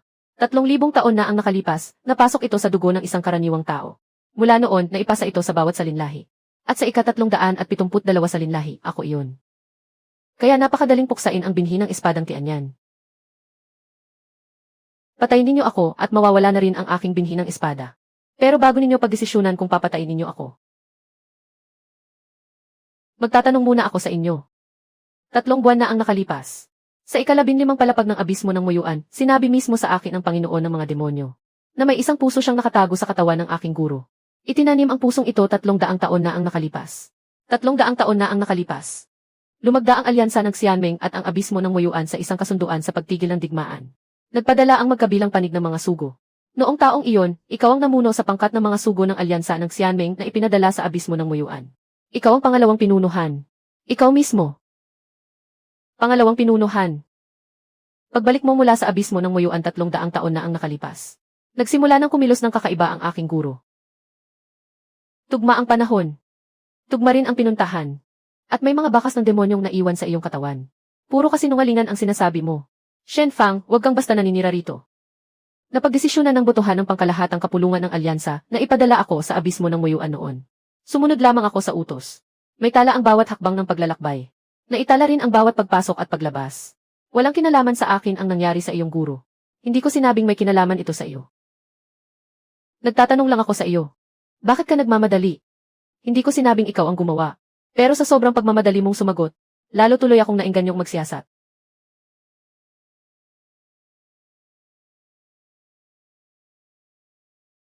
Pinunong Shen, walang saysay ang paglihis mo sa usapan. Ang pagsusuri sa kaligtasan ng binhi ng espadang Tianyan. Ang formal na paksa ng pagpupulong ngayong araw. Kung mayroon kang katibayang nais isumite, maaari mong idaan sa wastong proseso. Ngunit bago lumabas ang resulta ng pagsusuri, ipinapayo kong makipagtulungan ka sa investigasyon ng alyansa ng Xianmeng. At pansamantalang selyuhan ang binhi ng espadang Tianyan. At paano ninyo ito selyuhan? May espesyal na pormasyon ang alyansa ng Xianmeng para selyuhan ang kakaibang espiritual na kapangyarihan. Ang tawag dito ay pormasyon ng pagpipiit sa mga immortal. Kailangan mo lamang manatili sa loob nito ng 7 araw. Upang matapos ng pangkat ng pagsusuri ng alyansa ang inspeksyong pangkaligtasan. Kung walang problema pagkalipas ng 7 araw, palalayain ka namin. Ang pormasyon ng pagpipiit sa mga immortal, iyon ba ang pormasyong kayang supilin ang lahat ng espiritual na kapangyarihan sa ibaba ng tunay na antas ng immortal? Ang pormasyong panselyo na pinakamataas ang antas. Sa isang pag-activate pa lang, 81 batong espiritu na antas langit ang masusunog. Para sa isang maliit na sekta ng Qingyun at sa pansamantalang pinuno nito. Talagang hindi nagtipid ang alyansa ng Xianmeng. Kaligtasan muna. Pormasyon ng pagpipiit sa mga immortal. Pero may 3 akong kondisyon. Una, matapos akong pumasok. Dapat manatili sa labas ng pormasyon ang aking kapatid na si Liu Qingxi. At pangasiwaan ang buong proseso ng pagsusuri. Ikalawa, hindi maaaring ang mga miyembro ng pangkat ng pagsusuri ay mga tauhan lamang ng pangalawang pinunuhan. Dapat may kahit 3 kinatawan mula sa mga neutral na sekta. Ikatlo, kung makalipas ang 7 araw, ay mapatunayan ng resulta na walang problema ang binhi ng espadang Tianyan. Pangalawang pinunuhan, kailangan mong magbuhos ng 1 tasa ng alak para sa akin sa harap ng lahat. Magbuhos ng alak, tama. Sa harap ng lahat ng kinatawan ng mga sekta rito. Magbuhos ka ng 1 tasa ng alak para kay Shen Fang. At sabihin mo, marami akong nagawang pagkakamali sa iyo, pinunong Shen. Hindi naman sobra ang hinihingi ko, hindi ba? Ayos lang. Pangalawang pinunuhan. Ang pormasyon ng pagpipiit sa mga immortal ay isang napakataas na uri ng paraan ng pagsupil ng alyansa ng Xianmeng. Kung walang tiyak na katibayan, labag sa proseso ang paggamit nito laban sa pinuno ng isang sekta. Pinunong Lu, kusang loob itong pinayagan ni Pinunong Shen. Narinig mo naman kanina. Siya mismo ang nagsabi na payag siya.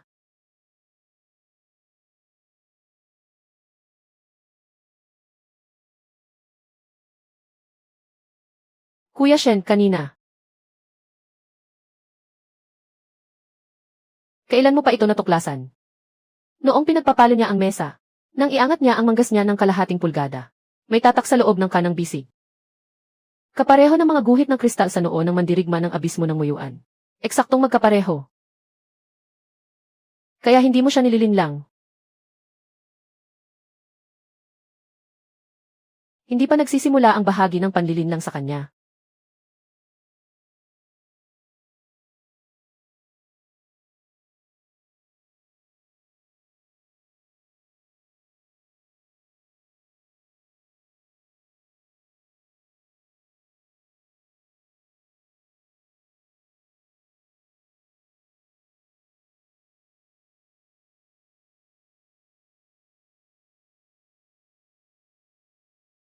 Magsisimula ang pagsusuri. Unang hakbang, pagsusuri ng espiritual na kapangyarihan.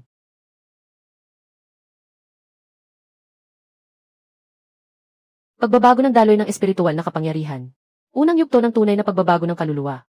Natitirang layunin ng espada. Hindi matukoy ang antas. Walang banyagang bagay sa katawan. Walang natitirang enerhiyang demonyo. Ikalawang hakbang, pagsisiyasat sa kaluluwa.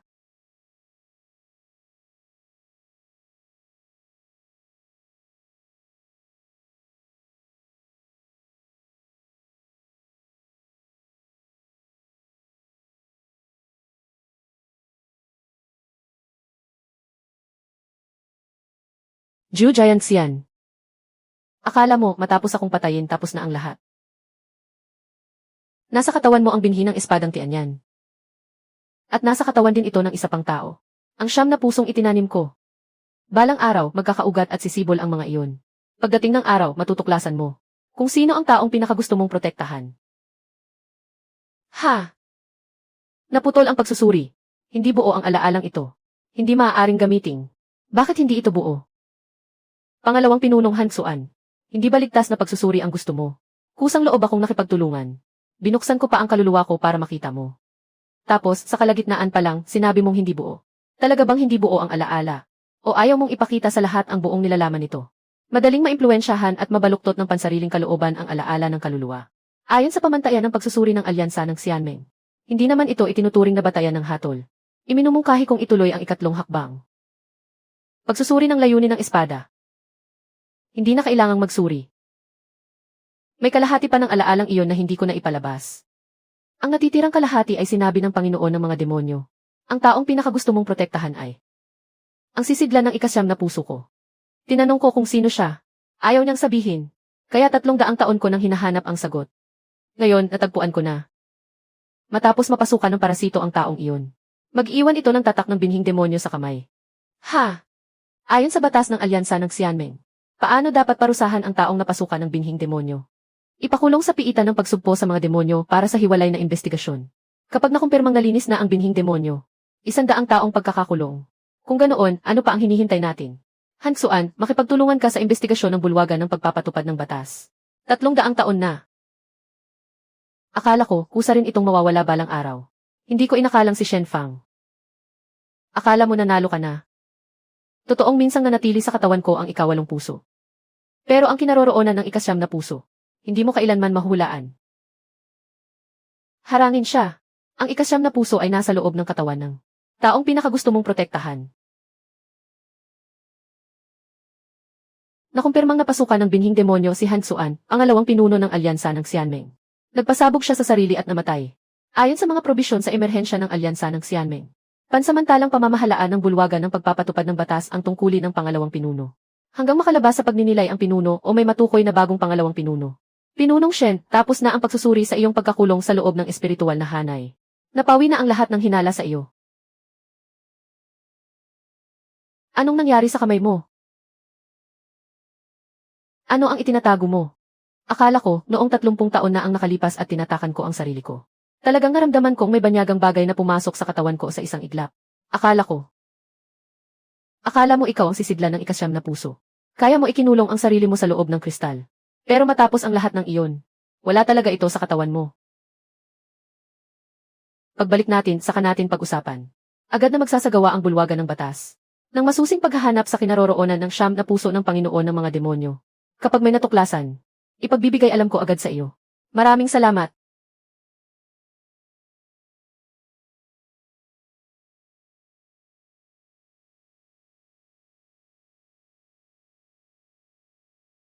Bumalik tayo sa sekta ng King Yun.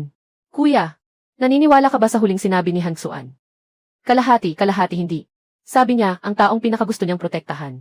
Ay marami rin akong gustong protektahan. Una, siguro. At ikaw ang isa pa. Ikaw ang isa pa. Pati ang mga alagad ng sekta ng King Yun na ayaw umalis ay kasama rin. Sino ba ang tinutukoy niya? Diyos lang ang nakaalam. Pero hindi ko hahayaang may mapahamak.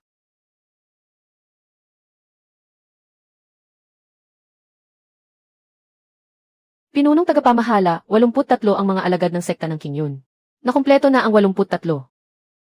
Pakiusap, magsalita ka, pinunong tagapamahala. Sino ang nagsabing pumila sila? Inayos ko ito bago ako umalis. Hindi ba sinabi mong pagbalik mo ay pagsasabihan mo kami? Salamat sa inyong lahat. Maaari na kayong magpahinga. Pinunong tagapamahala, pagsasabihan ba ang tawag mo rito? Kung gayon, ano ang gusto mong sabihin ko? Sabihin mong may makakain ang sumusunod kay Shen Fang. Hindi naman ako pinuno ng mga tulisan. Sa ngayon, napakahirap na ng sekta ng King Yun. 3 tagas pa nga ang bubong ng tuluyan ng mga alagad. Kung gusto ninyo ng sektang mayaman at makapangyarihan, maaari kayong umalis ngayon. Hindi ko kayo pipigilan. Bibigyan ko pa kayo ng pamasahe. Pinunong tagapamahala, alam na namin ang lahat ng iyan. Hindi kami aalis. Bakit? Dahil tahanan namin ang sekta ng King Yun. Nakikipaglaban ka sa labas. Habang nagwawalis kami sa tahanan, ginagampanan lang namin ang aming tungkulin. Mabuti, dahil hindi naman kayo aalis. Maghanda na kayong lahat. Simula bukas, magtipon tayo sa oras ng mao sa umaga. Ako mismo ang magsasanay sa inyo sa espada. Hindi ba may itatanong ka sa akin? Kanina sa bulwagan, sinabi mong, natagpuan mo ang kinaroroonan ng ikasyam na puso. Totoo ba iyon o pandilin lang lamang iyon kay Han Xuan? Totoo, nasa loob talaga ito ng bulwagan. Nang buksan ko ang aking espiritual na pandama, sinuyod ko gamit ang panloob na paningin ang bawat sulok ng aking katawan. Dati, lagi kong hindi napapansin ang isang lugar. Ang pinakapuso ng orihinal na espada sa binhi ng espadang Tianyan. Palagi itong nababalutan ng manipis na anino. Sa loob ng 300 taon, naging napakapusyo nito. Pumusyaw ito ng labis kaya inakala kong anino lang ito ng espada. Hanggang sa supili ng hanay na kumukulong sa mga immortal ang lahat ng aking espiritual na kapangyarihan. Saka lamang ito tuluyang lumitaw. Isa sa mga puso ng Panginoon ng mga demonyo. Ay itinanim na pala sa katawan ko mula pa sa simula. Hindi pala ito kailanman nailipat. Tungkol sa sinabi ni Han Xuan. Tama siya. Ang taong pinakagusto kong protektahan, si Shen Fang, ay hindi kailanman siguro. At hindi rin ikaw. Ako mismo. Dahil kung ako lamang ang mananatiling buhay, mapoprotektahan ko kayong lahat. Ha ha ha ha. Ang galing ng patibong ng Panginoon ng mga demonyo. Inilagay niya ang puso sa katawan ko. At pinaghahanap niya ako ng 300 taon. Winasak ko ang 8 puso. Sa huli, nalaman kong ang huli ay nasa loob pala ng sarili kong katawan. Gusto niya akong piliting patayin ang sarili ko. Gusto niyang sa sandaling pinakamalapit na ako sa tagumpay. Malaman kong ang kapalit pala nito ay putulin ang sarili kong ulo. Pero may isang bagay siyang hindi naisip. Hindi na ako ang Shen Fang noong 300 taon na ang nakalipas. 300 taon na ang nakalipas, naranasan ko ang ganitong bagay. Walang sabi-sabi, bumunot siya ng espada at tinaga ang sarili niyang katawan. Sa 30 taon kong pagwawalis, may isang bagay na itinuro sa akin ang guro. Hanggat may natitira pang hininga, tiyak na may paraan. Kapag nadumihan ang sahig, maaari pa itong walisin. Kapag nabali ang espada, maaari pa itong pandain muli. Habang nabubuhay ang tao, lagi siyang makakahanap ng daan palabas. Kapatid Liu, tulungan mo akong mag-isip ng paraan. Ikaw ang pinakamatalinong taong nakilala ko. Siguradong makakaisip ka ng mas magandang plano kaysa sa pagputol ng ulo ko. May isang kondisyon ako. Ano ang kondisyon? Mula ngayon, bawal ka nang uminom. Pwede bang baguhin natin? Kung bawasan ko na lang ang pag-inom, pwede ba? Kahit isang patak, bawal. 300 taon na ang nakalipas, pinagbawalan ako ng guro kong uminom. Hindi ko nasunod noon. Ngayon, pinagbawalan mo rin akong uminom. Hindi pa rin ako nakatakas sa kapalarang ito. Sige na nga. Kung tutuusin, ikaw naman ang laman ng kalabasang ito ngayon. Hindi. Ang laman nito ay ang alak mong mabango. Tulungan mo akong mag-impake. Huwag kang mag-alala. Ako na ang bahala. Hindi na kailangang pugutan ka ng ulo. Alam ko na. Halika, pag-aralan natin kung paano. Palalabasin ang hindi inanyayahang bisita sa loob ng katawan ko. Tawagin mo ang kuya mo. Kahit hindi naman ito kagandahan. Ay wala pa akong balak lumipat sa ngayon. Kapatid Shen. Noong pinapagalitan kita kanina, tungkol sa sinabi kong sumunod ka sa akin at may makakain ka. Alam kong hindi iyon puro biro.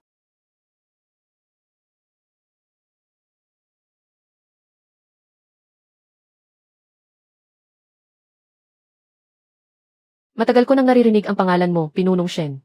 Hindi ako karapat-dapat sa papuring iyan. Sino ka, Ginoo? Hindi na tumatanggap ng mga alagad ang sekta ng King Yun. Maliban na lamang kung napakahusay mong humawak ng espada. O napakalaki ng kapasidad mong uminom. Ang pangalan ko ay Wen Wuzhao. 3,000 taon na ang nakalipas.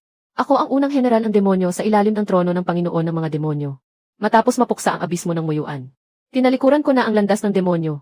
3,000 taon akong namuhay ng lihim sa dagat hilaga. 3 buwan na ang nakalipas. May pumunta sa dagat hilaga para hanapin ako. Sinabi niyang hindi pa lubusang napapawi ang Panginoon ng mga demonyo. Sa siyam nitong puso, 3 na lamang ang natitira. Noong una, ayaw kong makialam. Ngunit sinabi sa akin ang taong iyon, na nasa loob ng katawan mo ang ikasyam na puso. Kaya naparito ka upang maningil ng utang para sa Panginoon ng mga demonyo. Naparito rin ako upang magbayad ng utang. Anong utang? Bago siya mamatay, may ipinakiusap siya sa akin. Kung isang araw ay muling bumalik ang Panginoon ng mga demonyo, ipinakiusap niyang tulungan ko siyang pumatay ng isang tao. Hindi ang Panginoon ng mga demonyo, kundi ang guro ng Panginoon ng mga demonyo. May guro ang Panginoon ng mga demonyo. Maaaring hindi ninyo pa naririnig ang pangalan ng taong iyon. Ngunit tiyak na alam ninyo ang isa pa niyang pagkakakilanlan. Si Mu Daokun, ang kasalukuyang pinuno ng alyansa ng Xianming sa Silangang Kaparangan. May katibayan ka ba?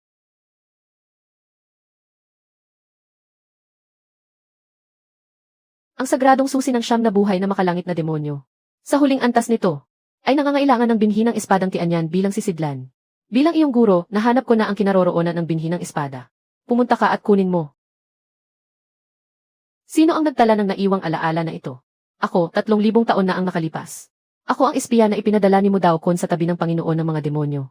Akala niya ay minamanmanan ko ang Panginoon ng mga demonyo. Ang totoo, siya ang minamanmanan ko. Pinunong Shen, ikaw na lamang ang tanging taong may binhi ng espadang Tianyan. Na nananatiling malinaw ang kamalayan. Hindi ka palalampasin ni Mu Daokun. Sa pagkakaalam ko, nakalabas na siya sa pagninilay. Kailan? Ngayon. Matapos ang pagpupulong ng alyansa ng Xianming. May naghatid ng balita tungkol kay Han Xuan. At sa binhi ng espadang Tianyan sa lihim na silid ng pinuno ng alyansa. Si Mu Dao ay lalabas sa pagninilay ngayong oras ng Chen. Nagpahayag sila ng isang resolusyon. Anong resolusyon? Pinoprotektahan ng sekta ng King Yun ang isang binhi ng demonyo. Itinuring ang pansamantalang pinuno bilang isang banta na hindi na makontrol. Pagkaraan ng isang oras, magpapadala ang alyansa ng Xianming ng utos ng paglilinis laban sa sekta ng King Yun. Kaya naparito ka para singilin ang utang na iniwan namin 3,000 taon na ang nakalipas. Binibini Liu, iniligtas ng iyong ninuno ang buhay ko. Utang ko sa kanya ang buhay ko. Kaya ngayon, ako ang magtatanggol sa inyong sekta ng King Yun para sa kanya. Kuya Wen, sinasabi mong isa kang general ng demonyo mula 3,000 taon na ang nakalipas. Kung gayon, dapat alam mo kung sino ako. Kilala mo ang Zhu Jianxian. Kung gayon, dapat alam mo rin na 300 taon na ang nakalipas, mag-isa kong nilusob ang buong abismo ng muyuan. Alam ko. Kaya sa tingin mo, kailangan pa ng sekta ng King Yun ng proteksyon mo. Pero dahil narito ka na, huwag ka nang magpahinga. Napakaraming tao ang ipinadala ng alyansa ng Xianming. Hindi ko sila kayang harapin ng mag-isa. Kaya kumuha ka ng ilan para sa akin. Ikinagagalak naming maglingkod kay Pinunong Shen. Narinig na namin ang lahat. Aatake sa atin ang alyansa ng Xianming. Hindi isa o dalawa ang darating. Isang buong hukbo ang darating. Ha ha ha. Noong mag-isa kong nilusob ang buong abismo ng muyuan. May nagsabi ring parang itlog na sumusugod sa bato ang ginagawa ko. Hanggang ngayon, hindi pa rin naibabalik sa ayos ang abismo ng muyuan. Ha ha ha. Hindi na kailangang magpaligoy-ligoy. Ako ang pakay ng utos ng paglilinis. Ang mga ayaw manatili ay umalis agad sa daan sa likod ng bundok. Hindi ko kayo pipigilan. Ang mga nais manatili ay sumunod sa aking mga tagubilin. Huwag ka nang magtanong, pansamantalang pinuno. Ilang buwan na naming pinag-usapan ito. Ang mga gustong umalis ay matagal nang nakaalis. Mabuti, hindi na ako magpapaligoy-ligoy. 3 nakatatandang pinuno, isama ninyo ang lahat ng alagad na nasa ibaba ng antas ng ginintuang dan. Pumasok kayo sa lihim na lagusan sa likod ng bundok at isara ang pasukan. Hintayin ninyo ang aking hudyat. Kayong ilan, manatili at bumuo ng espadang hanay. Ang layuning espada sa loob ng inyong mga katawan ay pinalakas ng resonance sa sarili kong espada. Sa pagbuo ng hanay, hindi kailangang maging napakalakas ninyo. Panatilihin lamang na matatag ang pundasyon ng hanay. Tandaan ninyo, huwag kayong makipagsabayan sa lakas. Ang tungkulin ninyo ay magpatagal. Pigilin ang mga nagkalat na mandirigma sa antas ng nabubuong sanggol at pagpapanday ng espiritu. Huwag silang hayaang makalapit sa pangunahing larangan ng labanan. Maliwanag ba? Bakal na panukat ng Chu, bakit wala ka sa hukuman ng pagpapatupad ng batas? Bakit ka nagbababad sa ulan sa tarangkahan ng sekta ko? May sariling mga alituntunin ang alyansa ng Xianmeng. Ang utos ng paglilinis na walang personal na lagda ng pinuno ng alyansa at nakabatay lamang sa iniwang kautusan ni Han Xuan bago siya namatay, ay labag sa proseso. Ngunit ayaw umatras ni Luchen Yuan ng sekta ng Espadang Langit. Ang sabi niya, nasa labas siya ng nasasakupan. Kaya may mga utos ng pinuno na hindi niya kailangang sundin. Narito ako upang ipatupad ang mga alituntunin. Sino mang lumabag sa mga ito, hulihin ko. Nakarating na ang lahat ng 36 na tagapagpatupad mula sa hukuman ng pagpapatupad ng batas. Chu Hanyi, ikaw talaga. Ang mga alituntunin ay hindi basta nababali. Buhay ka. 300 taon na. Sa wakas, inamin mo rin. Wala akong inamin. Ipinatutupad ko lamang ang nakasulat sa batas. Unang batas, unang sugnay ng batas ng alyansa ng Xianmeng. Lahat ng mga tagapagsanay ng alyansa ng Xianmeng. Ang pagprotekta sa lahat ng nilalang ang ating pangunahing tungkulin. Ang 83 alagad ng sekta ng Qingyun ay mga inosenteng mamamayan. May karapatan ang bulwagan ng pagpapatupad ng mga laga sa kanila. Sabi mo kahit ano.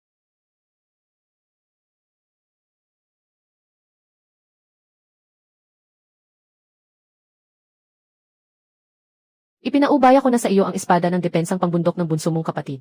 Nasa mga kamay mo ang kontrol sa ubod ng pormasyon. Mas mahusay ka sa akin sa pagbibigay ng utos mula sa malayo. Wen Wuzhao. Sumama ka sa akin para salubungin ang mga panauhin. Ipagkakatiwala ko sa iyo ang pormasyon. Natatanggap ko. Mas malaki ng husto ang hanay ni Luchen Yuan kaysa kay Han Xuan. Bubuksan ng nagliliwanag na espada ang daan. 500 tagapagsanay ng espada ang magsasara sa hanay. 80 lamang kaming lahat sa sekta ng Qingyun. Isa. Kailangan ba talaga niyang umabot sa ganito? Ang utos sa pagpuksa ay inilabas ni Han Xuan bago siya namatay. Ito ang huli niyang sariling kautusan.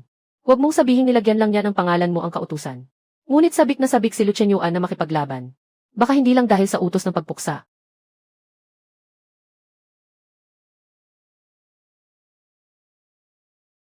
Mga Ginoo, 7 araw ko na ngayon ng pag-iwas sa ala. Napakasama ng pakiramdam ko. Sino ang unang lalapit? Hayaan ninyo akong maglabas ng sama ng loob.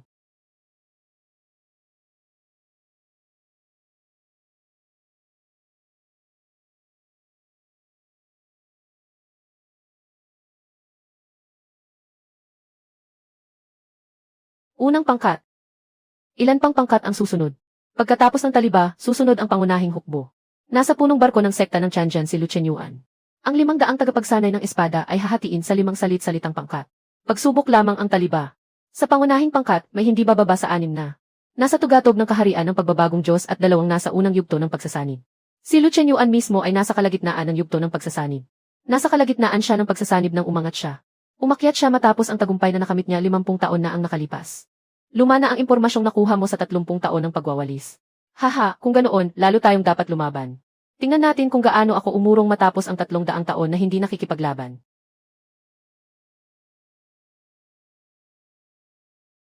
Ah, ah, ah, ah, ah.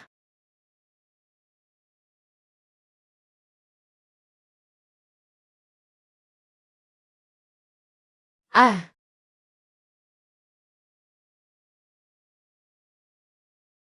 yehey.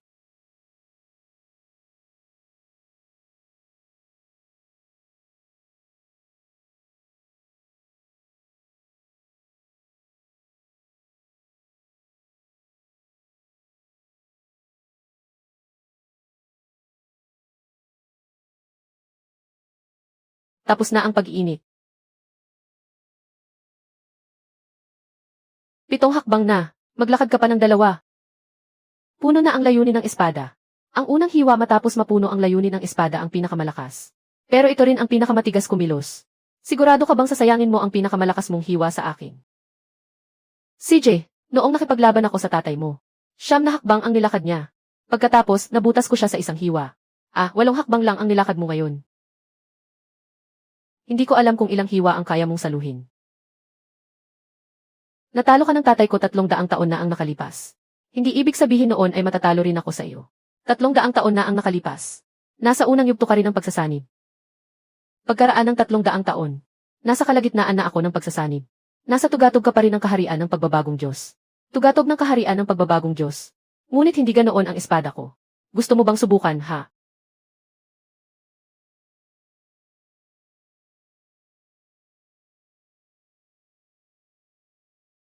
Isang napakagandang bakal na espada. Noong ginamit ito ng tatay mo, may isang papuri akong sinabi.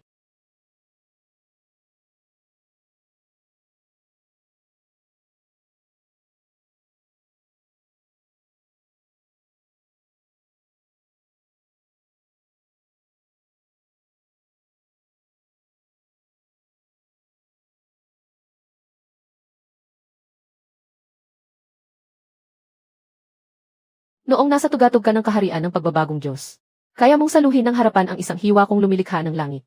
At umurong ka lamang ng 100 hakbang. Itama ko lang. Ikaw ang umurong sa akin ng 100 hakbang. Pero hindi ako nasugatan. Samantalang napunit ang pagitan ng hinlalaki at hintuturo mo. Ano ba talaga ang antas ng iyong pagsasanay? Ang antas ko ay nasa tugatog ng kaharian ng pagbabagong Diyos, iyon lang.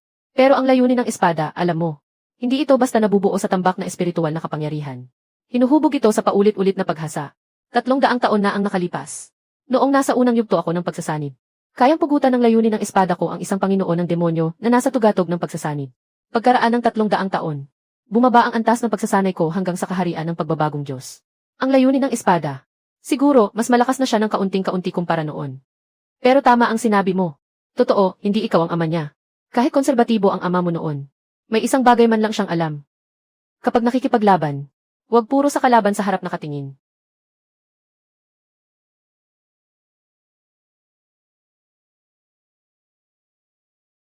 Pinunong Lu, ako ang kalaban mo. Ang kalaban ni Pinunong Shen ay sila.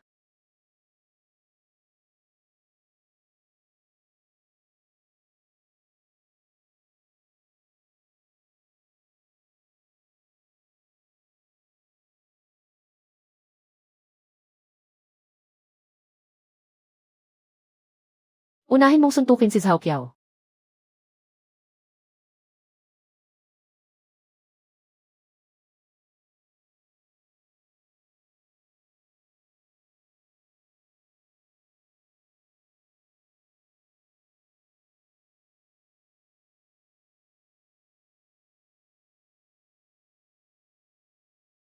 Ha!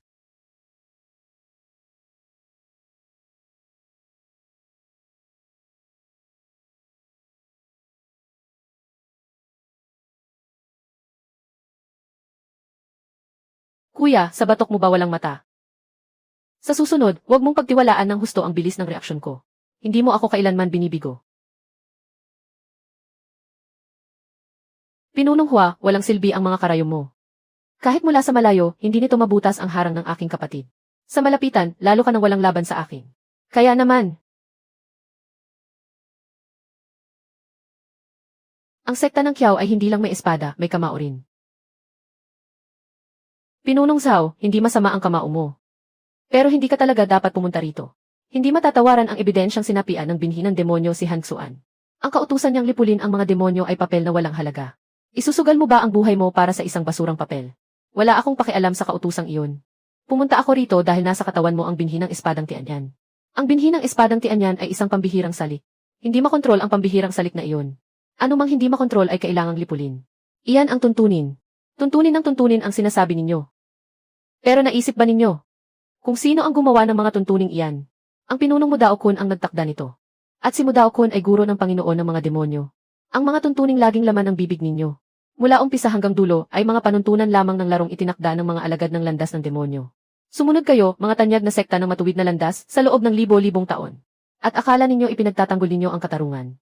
Ano ang ebidensya mo? Nasa alyansa ng Xianming ang ebidensya. Nang siya sa atin ng bulwagan ng batas ang mga naiwan ni Han Xuan. Nakakita sila ng isang lihim na liham. Nakasulat sa liham ang ugnayan ng pinunong Mudao Kun. Bilang guro at alagad ng Panginoon ng mga demonyo. Naipasa na ang lihim na liham sa pagsusuri ng 6 na dakilang sekta. Sa pinakamabilis na paraan, bukas. Malalaman na ng lahat ng sekta ang katotohanan.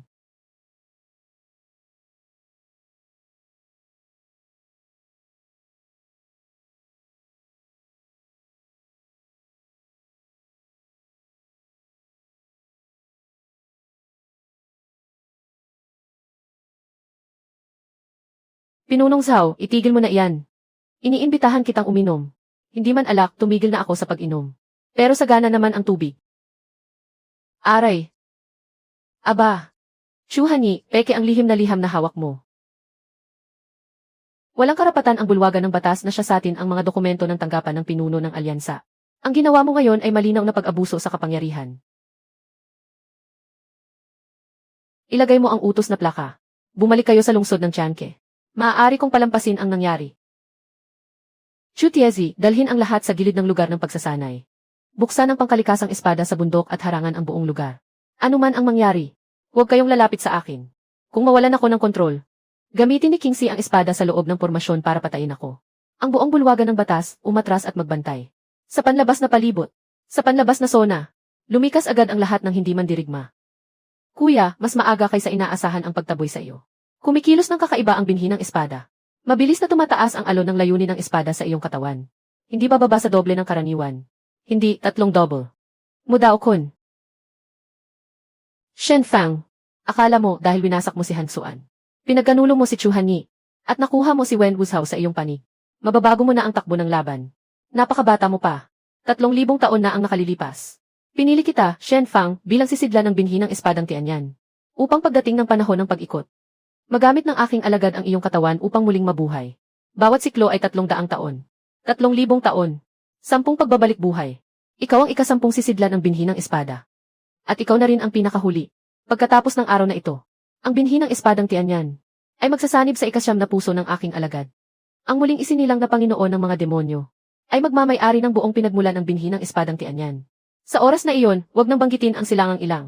Maging ang buong mundo ng mga tagapagsanay ay yuyuko sa kanya. At ang iyong kaluluwa, ang magiging una niyang alay pagkaraan ng kanyang muling pagsilang. Hoy, matanda, may nakaligtaan kang isang bagay. Ano iyon?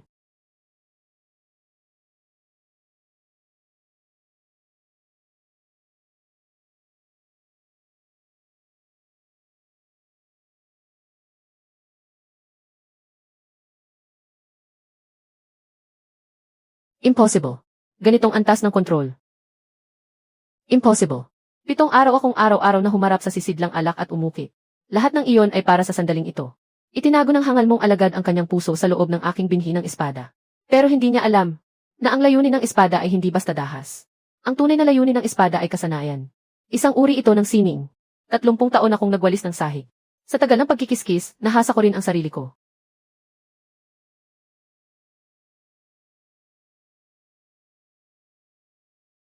Nalinis na ang ika-9 na puso. Ngayon, tunay ng ganap ang iyong alagad. Gusto mo bang bumaba at samahan siya? 3 ang hinahanap mo.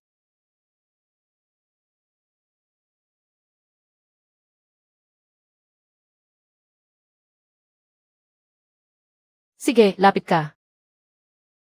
Kuya Shen, sinabi ko na sa iyo. Hindi ako isang alay. Ako ang sa iyo. Noon pa man.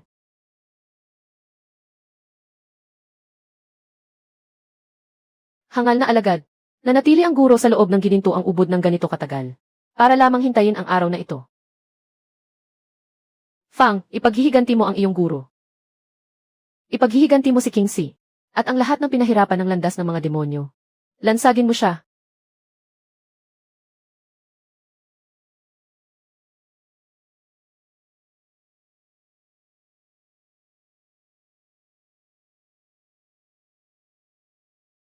Sandali lang. Maaari pa tayong mag-usap. Tungkol sa mga panuntunan mo. Ayokong makipag-usap.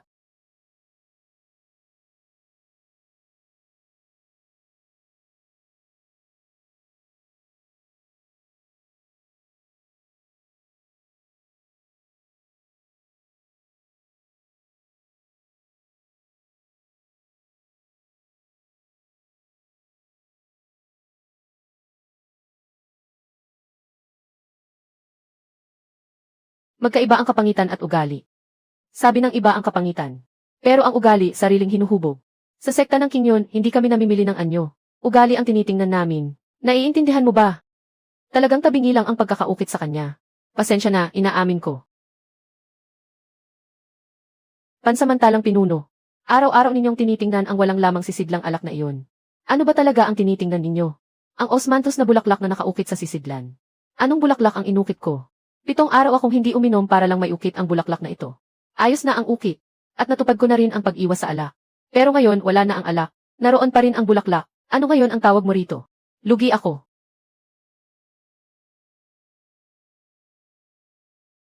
Pansamantalang pinuno. Hindi ba sinabi ninyong hindi na kayo inom? Sabi ni King Si, 3 baso lang. Hindi pa naman ako umiinom ng ika-4. Tulungan mo akong magbilang. Ito pa lang ang unang baso. May natitira pa akong bisa para sa 2 baso. Kayang abutin ng 1 taon ang 2 basong ito. Magagalit si Binibining Liu. Galit na nga siya.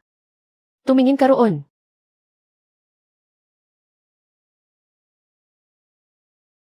bawasan mo ang pag-inom.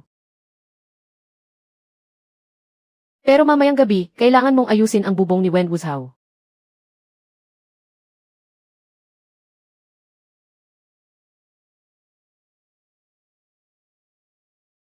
Ayos, kasunduan.